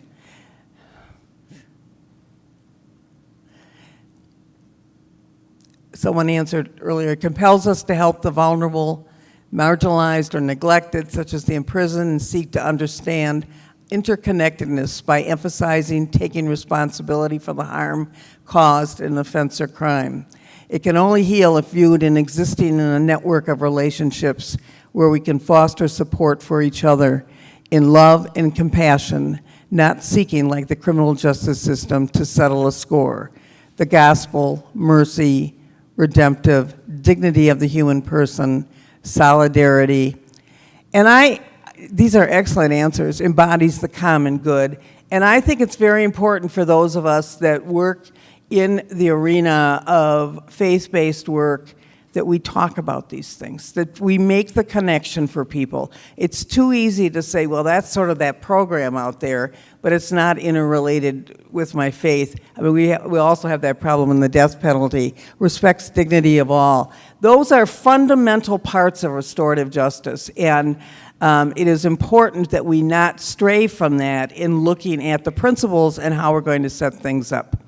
All right, I'm going to, rather than me take time talking, I wanted to share some of my men in prison. I've run a program for close to 20 years in a maximum security prison with high-end offenders, and I don't have time to explain to it other than I do a 3-day circle from 8:30 in the morning till 4 for 3 days, and we bring in 3 or 4 survivors of violent crime. I bring in about 20-some community members. There are people in this room that have been in my circles. And then finally, we have about 25 to 28 men, and they're part of a bigger program that I won't explain at this point. And we explore the impact of crime. The victims that come in are not their victims, but they're victims. There's one you'll hear reference in the tape to Lynn. Lynn is the widow of a police officer killed in the line of duty. You'll hear reference to Penny. Penny was a survivor of a vicious sexual assault, and for those of you that saw Making a Murder, she was the survivor of the wrongful conviction sexual assault. She's worked with me for years. And so what happened was, some of you may know Elizabeth Linehan from St. Joseph's University of Philadelphia. She was doing research on restorative justice, and she wanted to come see what we did, and our program wasn't scheduled. So we pulled a bunch of men off the cell blocks who had been through the program and just asked them, what did restorative justice mean to you? And you're going to see a 10-minute tape of their reactions to that. The last thing I just want to explain, there's a woman that talks about victims in there. She's the victim services coordinator for the Department of Corrections. And so I think we'll just go, let's go with the DVD. I think the rest is self-explanatory. I had no idea what I was going to say. I wasn't planning to say anything at all. I passed the ball down. But, the story that hit a nerve on me was this. So when she talked about her husband, going to work and getting killed. Because in my situation, I didn't kill someone's husband, I killed somebody's child. And I thought about that a lot, and when I shared it, I told Lynn what it meant to me, what her story meant to me. And I was looking at the board earlier when I came in and said 425, I remember, that's the day I committed my crime, 12 years ago. And I thought, man, that's the day, I changed somebody's life. not just my own, but my victim's family, my family, their life changed forever because, murder is forever, I carry that with me all the time.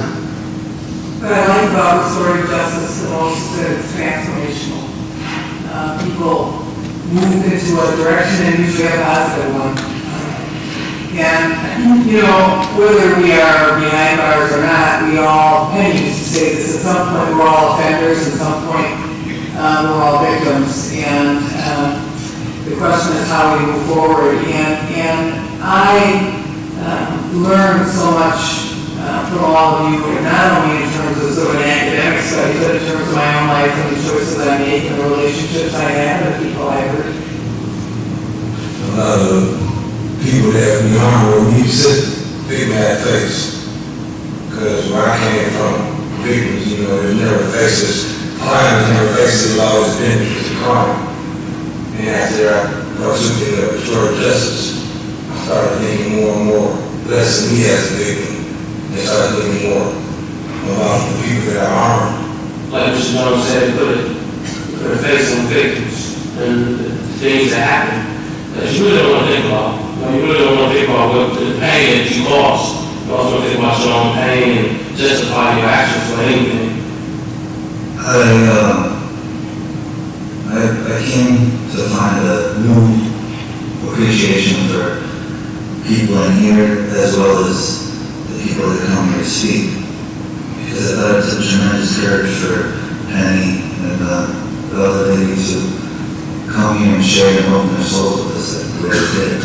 I never understood how my actions impacted people's lives until the struggle of justice, how communities was changed, how lives were so messed up because of this, not only my family, but my victim's family.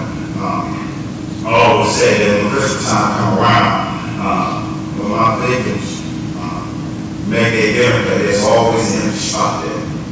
Always. They will never go away. That empty spot, and that memory will always be there for them. Sitting here and listening to the victims of crime, and it has a profound effect on you. It gives you a chance to, if you out there, you may act like an animal. It gives you a chance to look and say, hey, humans shouldn't be doing this to other humans. You have intelligence, you're supposed to use that. And really that's what I took away from you, show justice. I know what you have said you get out of this program, but I've seen victims who come and speak to this group grow and change and get so much back from you as well, and that is truly gratifying. So I think each one of us gets such a gift from being here. The one thing that people that commit homicides tend to do sometimes is they forget that there are other individuals involved, because their victim is dead, per se. So there is no other victims, so they think. And that was a good way of sitting up there and hiding the fact that the other is certainly a hell lot more victims. Every time that I see, I don't know, my bulletin board wall, see my beautiful daughters and my beautiful grandchildren, I see those victims with a pride back then, because my oldest grandson wanted to came over for a visit one time. And my daughter was sitting there, and my other grandsons and all that, and her husband, and they're getting ready to leave. And the oldest grandson, he looks at me, gives me a hug, looks around, and looks at me again, looks at mom and says, Grandma, I got husband. And, big old tough, no touch that you really good tough guy that I am. I kind of look at him, I look at my daughter, like, and my daughter said, Daddy, I'll swing to it, don't worry about it, I'll swing. So, I built up walls to try to protect myself because I was missing pieces. And I didn't want to follow the process. So I did walls on them. And I did it for so long. It took 7 years being locked up in this institution before I finally woke up one day and said, I owe myself and the world a lot more than what I'm given.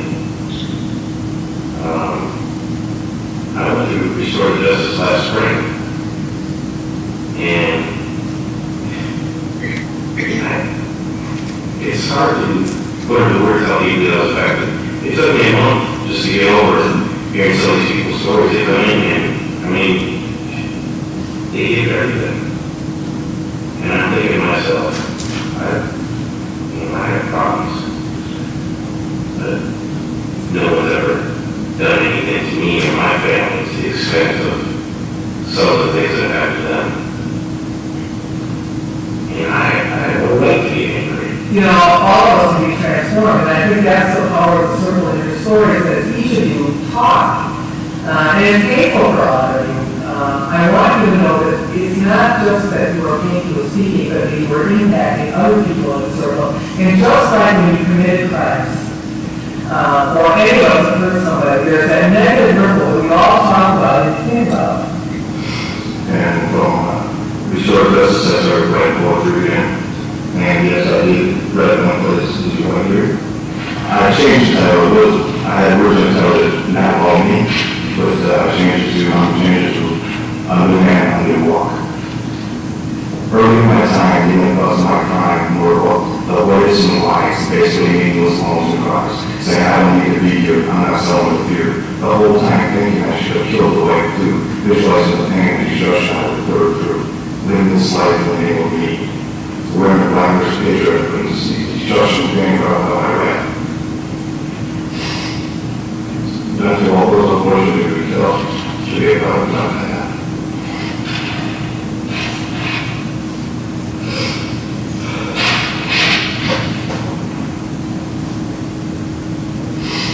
Never seen a pain in my own guns.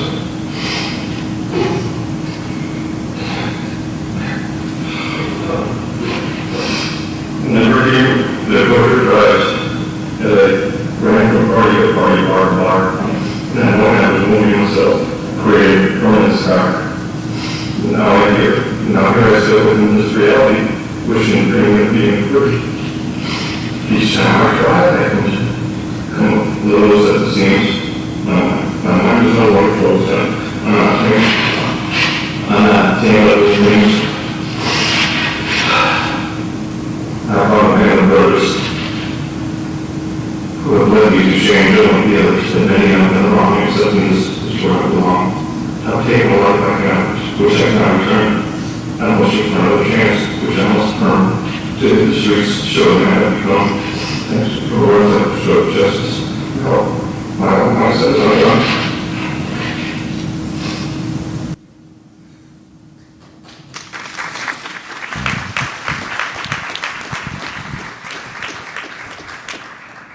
And then when people ask why we do this work, that's why.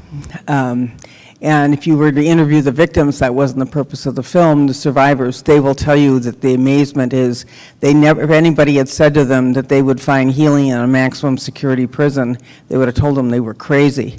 And I've got survivors that take vacation days from work to be able to participate in this and watch the impact that their words have on men in this particular prison and other prisons.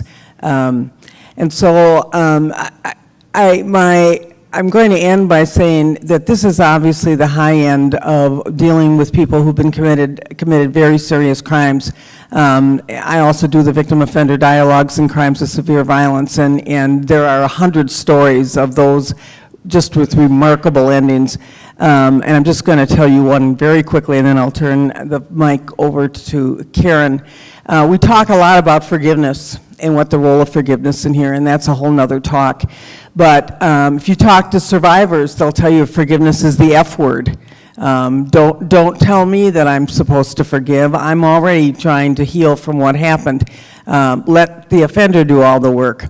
But there's a great video, and there's also a book by Mark Umbright that's called let me think. It's The Power of Forgiveness. The energy of forgiveness, the energy of forgiveness. And Mark and I talk about this, that you feel forgiveness, in my world anyway, how I would define forgiveness, in remarkable ways. And I'm just going to share this quick story. There was a homicide by intoxicated user case where a young man got drunk, ran a stop sign, killed a young woman. They both were at the same university, and that was a coincidence. They didn't know each other.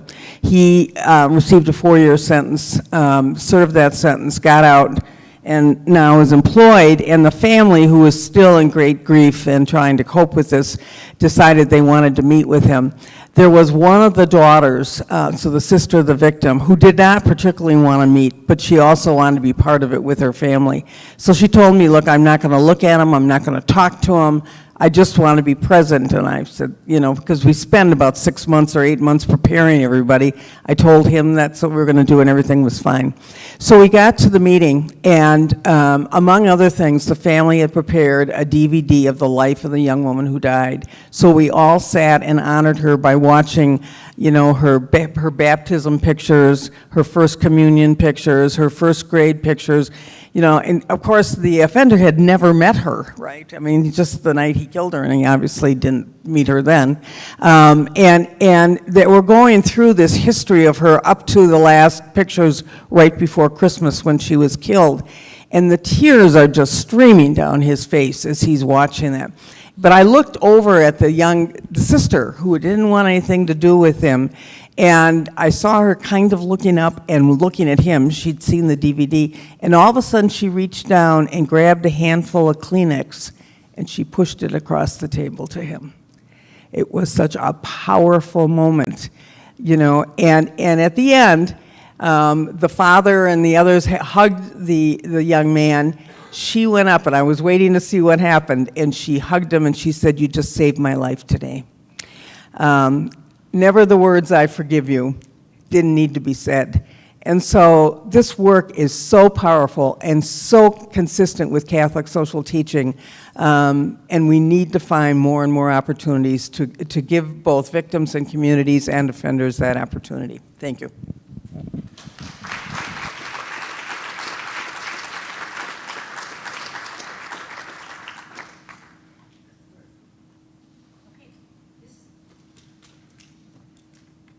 Your opportunity for questions. Okay, there's a few over here. Yeah, we'll go ahead and start. Yes, please, write them down, email, tweet. All of the tweet is up on the screen. Also at cmnnthedp.com or hashtag or pound redeem restore.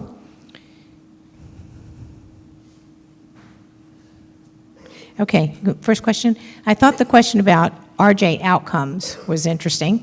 Can you talk more about the success and measurements of success? Sure. So there's a couple of key outcomes that you'll find in the literature that evaluates or assesses the effectiveness of restorative justice programs. One, of course, is satisfaction of crime victims. And what we find is that they're much more satisfied when they have an opportunity to go through restorative justice programs. I can't cite statistics, but it's one of the most robust findings of all of the that you'll find in all the literature dealing with restorative justice. Another one, of course, is reoffending or recidivism rates. Recidivism can be measured in a number of ways. Are you arrested again, by self-report, and things like that. Right now, nationally, recidivism for adults hovers around 65 to 70% of folks who spend time incarcerated will leave and then turn around and come right back, so it's a revolving door. Depending on the nature of the restorative justice program, that can be cut in half, sometimes even lower rates of recidivism than that. So that's probably one of the most kind of straightforward ways to measure the impact of restorative justice. And then we could also just look at what happens in especially communities and schools that have instituted restorative justice programs. And what we find is that the number of suspensions and dismissals and things like that drop sometimes by 90% or more. And I'll just add this isn't statistical, but it's an important insight. Probably many folks here are familiar with Father Greg Boyle, Homeboy Industries, and he says something about, a lot of folks think a job will help people stay out of trouble, and sometimes it does, but it doesn't always. But heal somebody, a homeboy is who he's talking about, they won't return to a life of crime. They won't return to prison because they're a changed person. So those are some of the most basic ways. If you just did a Google search on evaluation of restorative justice, you'd find quite a few studies that are out there. There was one came out a couple of years ago, Lattimore et al., and it was really very scientific in terms of the studies that were selected to be reviewed. They did a meta-analysis, so they're able to look very critically at the outcomes. And I can say this with all confidence that restorative justice, it's not just about, the healing, it has measurable positive impact. So, for those folks who are skeptical and what you want are solutions, you're a problem solver, you want things that actually work, restorative justice is right up your alley. You can think about it in more humanistic terms, but if you're just someone who likes to count things and you just want to be able to measure things, this is smart. This is smart money. These are effective programs. I hope that helps. I just want to add, for those of you that want to have a quick way to find it, the Center for Restorative Justice and Peacemaking and Mark Umbright, the University of Minnesota, gathers a lot of those sites to those studies. And what Mark will always say is there is a lot more studies on restorative justice than the effectiveness of long-term incarceration, which is what we do now. A follow-up question is, they were asking if they could have access to the video to use to promote restorative justice, to education to help launch reentry ministry. I can leave it with you, Karen, and you can figure out how technologically we will do that. We will do that. I brought my little DVD is what I did. So if you can figure out a way, I'm the one who owns the rights, so anybody's free to use it. And all the men signed waivers. So. Oh, perfect. That was going to be my question. And we also, just to give you a plug, we've got a restorative justice module that's up on our website, and you can click it. It gives just the overall education, basic education on restorative justice. And in there are some embedded videos, very specific. One that we were talking about earlier, Bridges to Life, and it is videos of men, and they're short clips. So we've got a wide variety, so please go online and check out our resources also for educational purposes. Got a list. Thank you. Almost every perpetrator of crime has also experienced being victimized in some way. How do restorative justice practices take that victimization into account? Let me, and it's one of the pieces that I didn't have time to talk about. When we do the circle in the prison, after the survivors tell their stories, I always say, and then we do a circle with all the men, we do a couple of them. They generally take two different paths in different times. One is looking at their own participation in criminal behavior or harmful behavior, and the people they harm, the people the boy hiding in the house that they don't even think about. But they also very much identify with the victims who are telling their stories because they've experienced most of those things.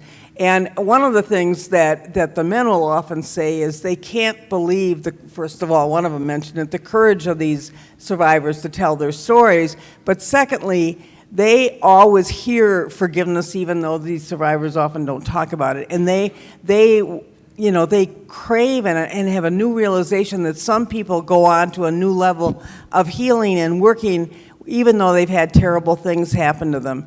When we do victim offender dialogues, we always give, and that's one of the things I work with offenders in preparing for that, for them to tell their stories to the survivor. And again, we do a lot of prep work on that.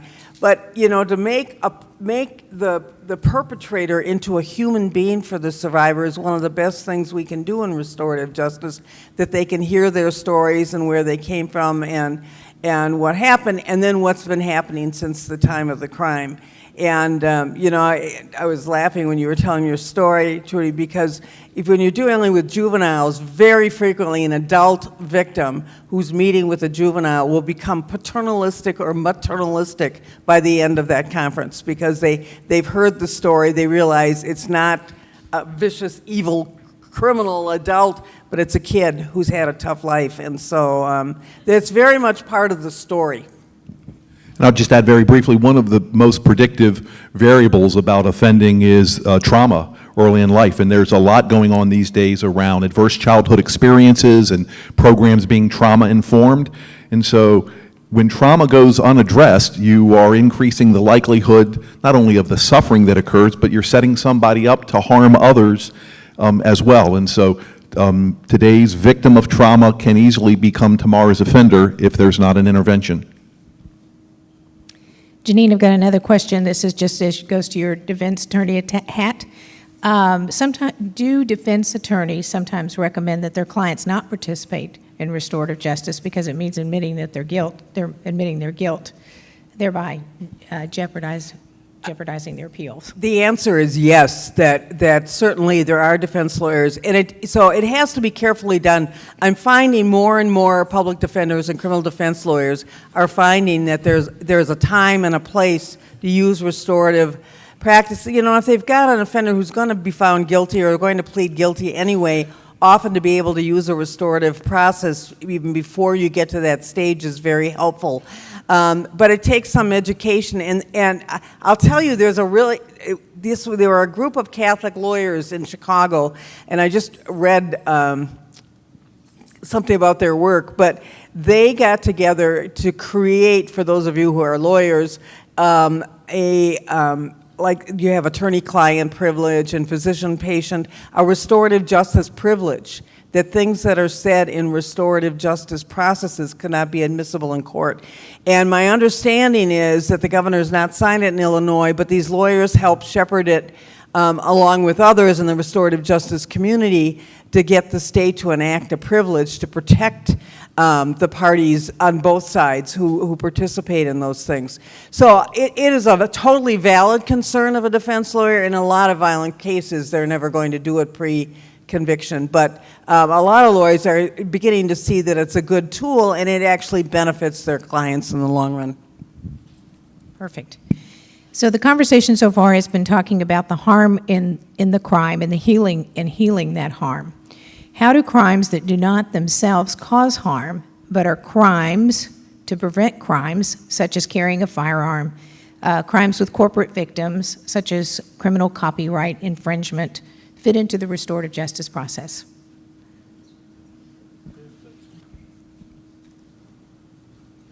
There are very few crimes that don't create harm. It may not be quite as obvious as somebody who had a gun put into their face.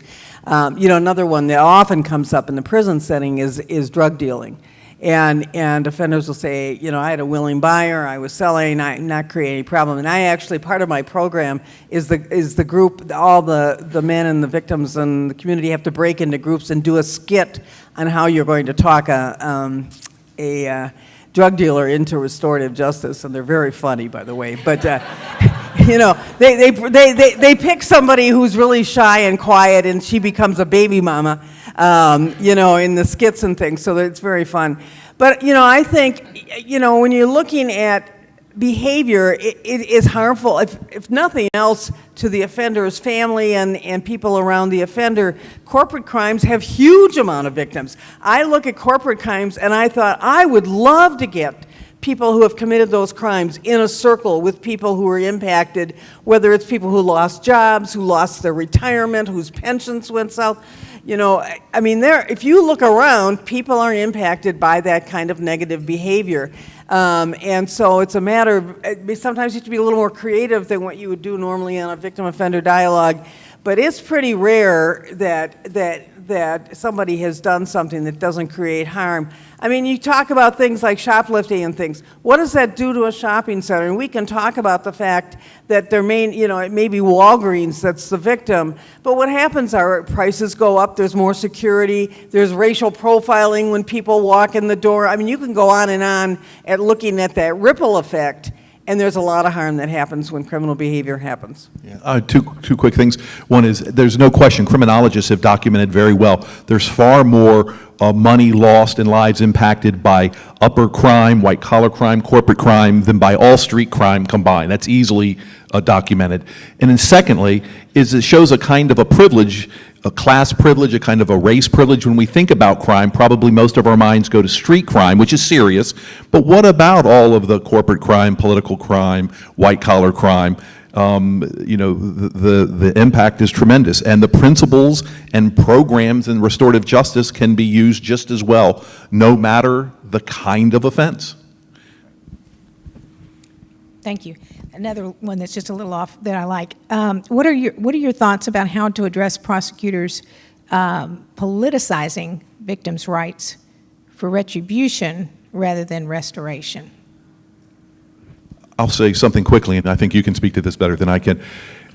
Prosecutors, from my perspective, are so important in the criminal justice process. They have so much power to decide if they're going to go forward with a case or not, because so many of them are elected officials. They are going to sometimes play politics, maybe all of the time or much of the time.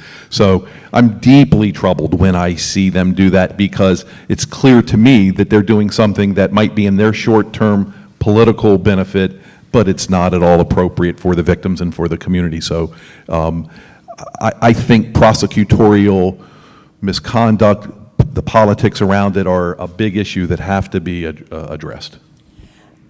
I agree. And it's not just prosecutors, it's judicial races, it's all sorts of things. And my answer to that is really we need to raise the awareness. I think a lot of people that engage in that don't ever think about the victim. It's not a decision to re-victimize them. They just don't think about.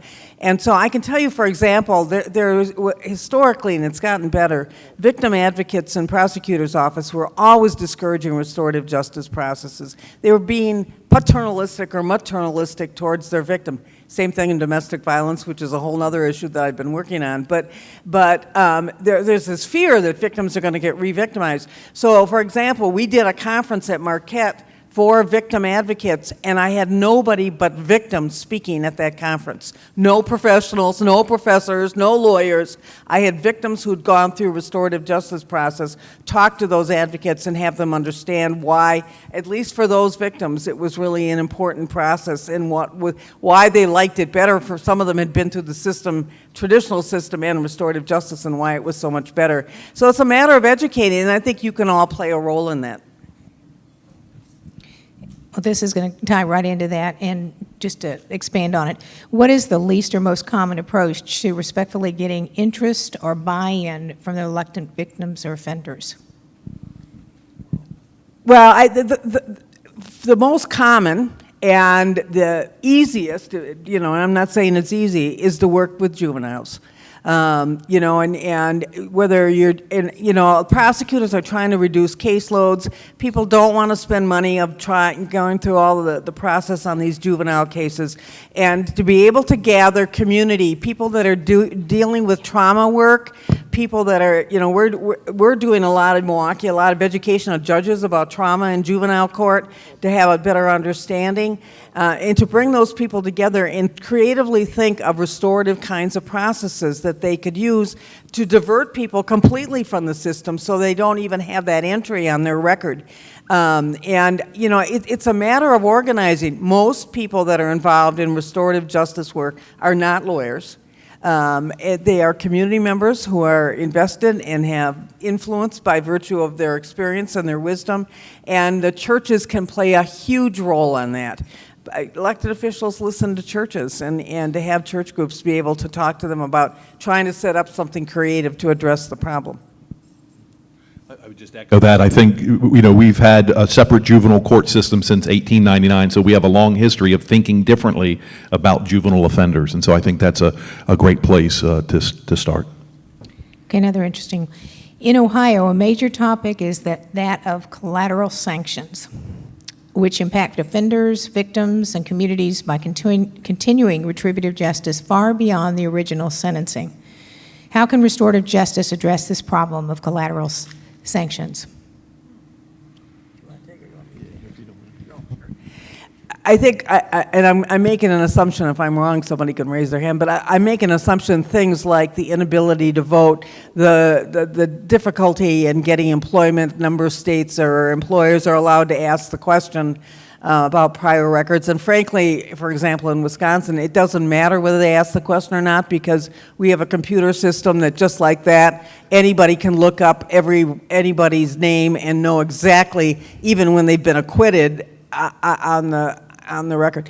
That's a long, long process, but I think, particularly if you start again with the lower crimes and work to the more serious ones, you talk to people, most people have somebody in their family or someone they know. It's kind of like being gay, that they know somebody who's been touched by the criminal justice system, and they don't think it's fair that that person is being discriminated against. And so we have to start somewhere by saying, this affects all of us in community.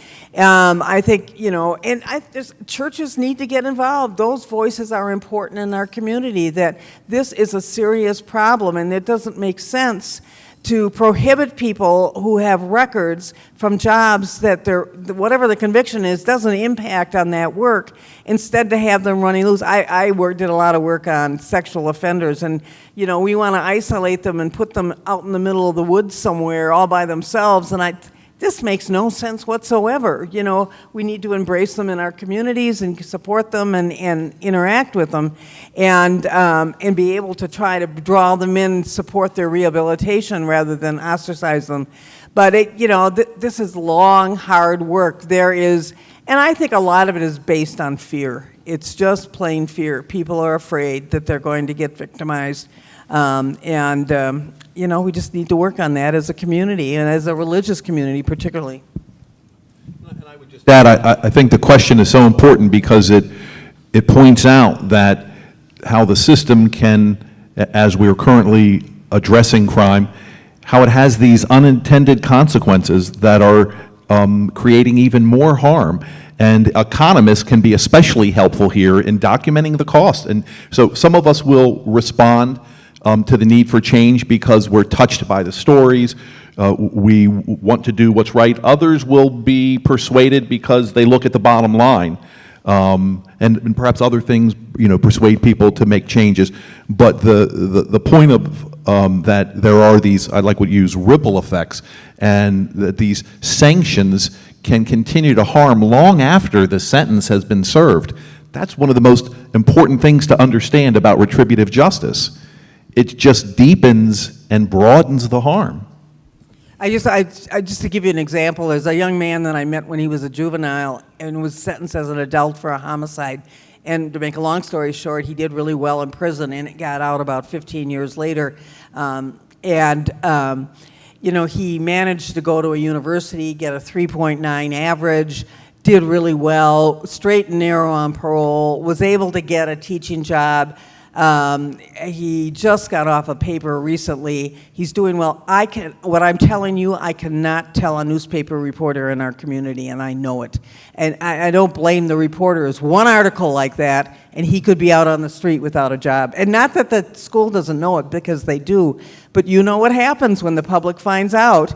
And so there is a lot of public education that we need to work on, and he is truly a success story, but unfortunately we have to hide it under a barrel. And I think there's also that hidden cost, as far as many people don't realize that when they're released, they have these debt that they've been placed on them, or payments that they owe to the state. And here they've been stripped of all of their finances, or they've all been broken down, and then they have not earned anything while they were in prison. And then how are they supposed to come out and pay $900,000 back? Someone said yesterday that a prisoner said, "You might as well give me a round-trip ticket, because what's the point?" And that is a sad statement in our system. Thank you. All right, last question. How does restitution factor into the restorative justice programs? You probably can speak to this better than I can, but it's a key component. It's funny because I've seen this particularly on victim offender dialogues. Often the amount that the offender has to pay back if there's been a lot of damage or a lot of expensive jewelry or whatever it is astronomical. And I did a burglary victim offender dialogue where the offender had committed a number of other crimes, and he had stolen jewelry that belonged to the victim's grandmother, which was huge, irreplaceable, no matter how much money he gave her. And they met, and she was weeping and talking about her inability to feel safe in her house and all those things. And he kept saying, "I'll pay you back when I get out. I'll pay you back. I'll pay you back."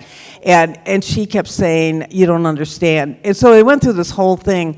And he has been, since that meeting, sending $10 a month out of his pay to her. That is more significant than anything else he could have done. They start learning by listening to the victim that the act of making some payment on restitution, even if they can't come anywhere near, is a sign of remorse and acceptance of responsibility, and has a huge healing process to the victim, showing that the offender is doing what he can. Perfect ending. I want to thank this amazing panel, and that are going to be around for the rest of the day.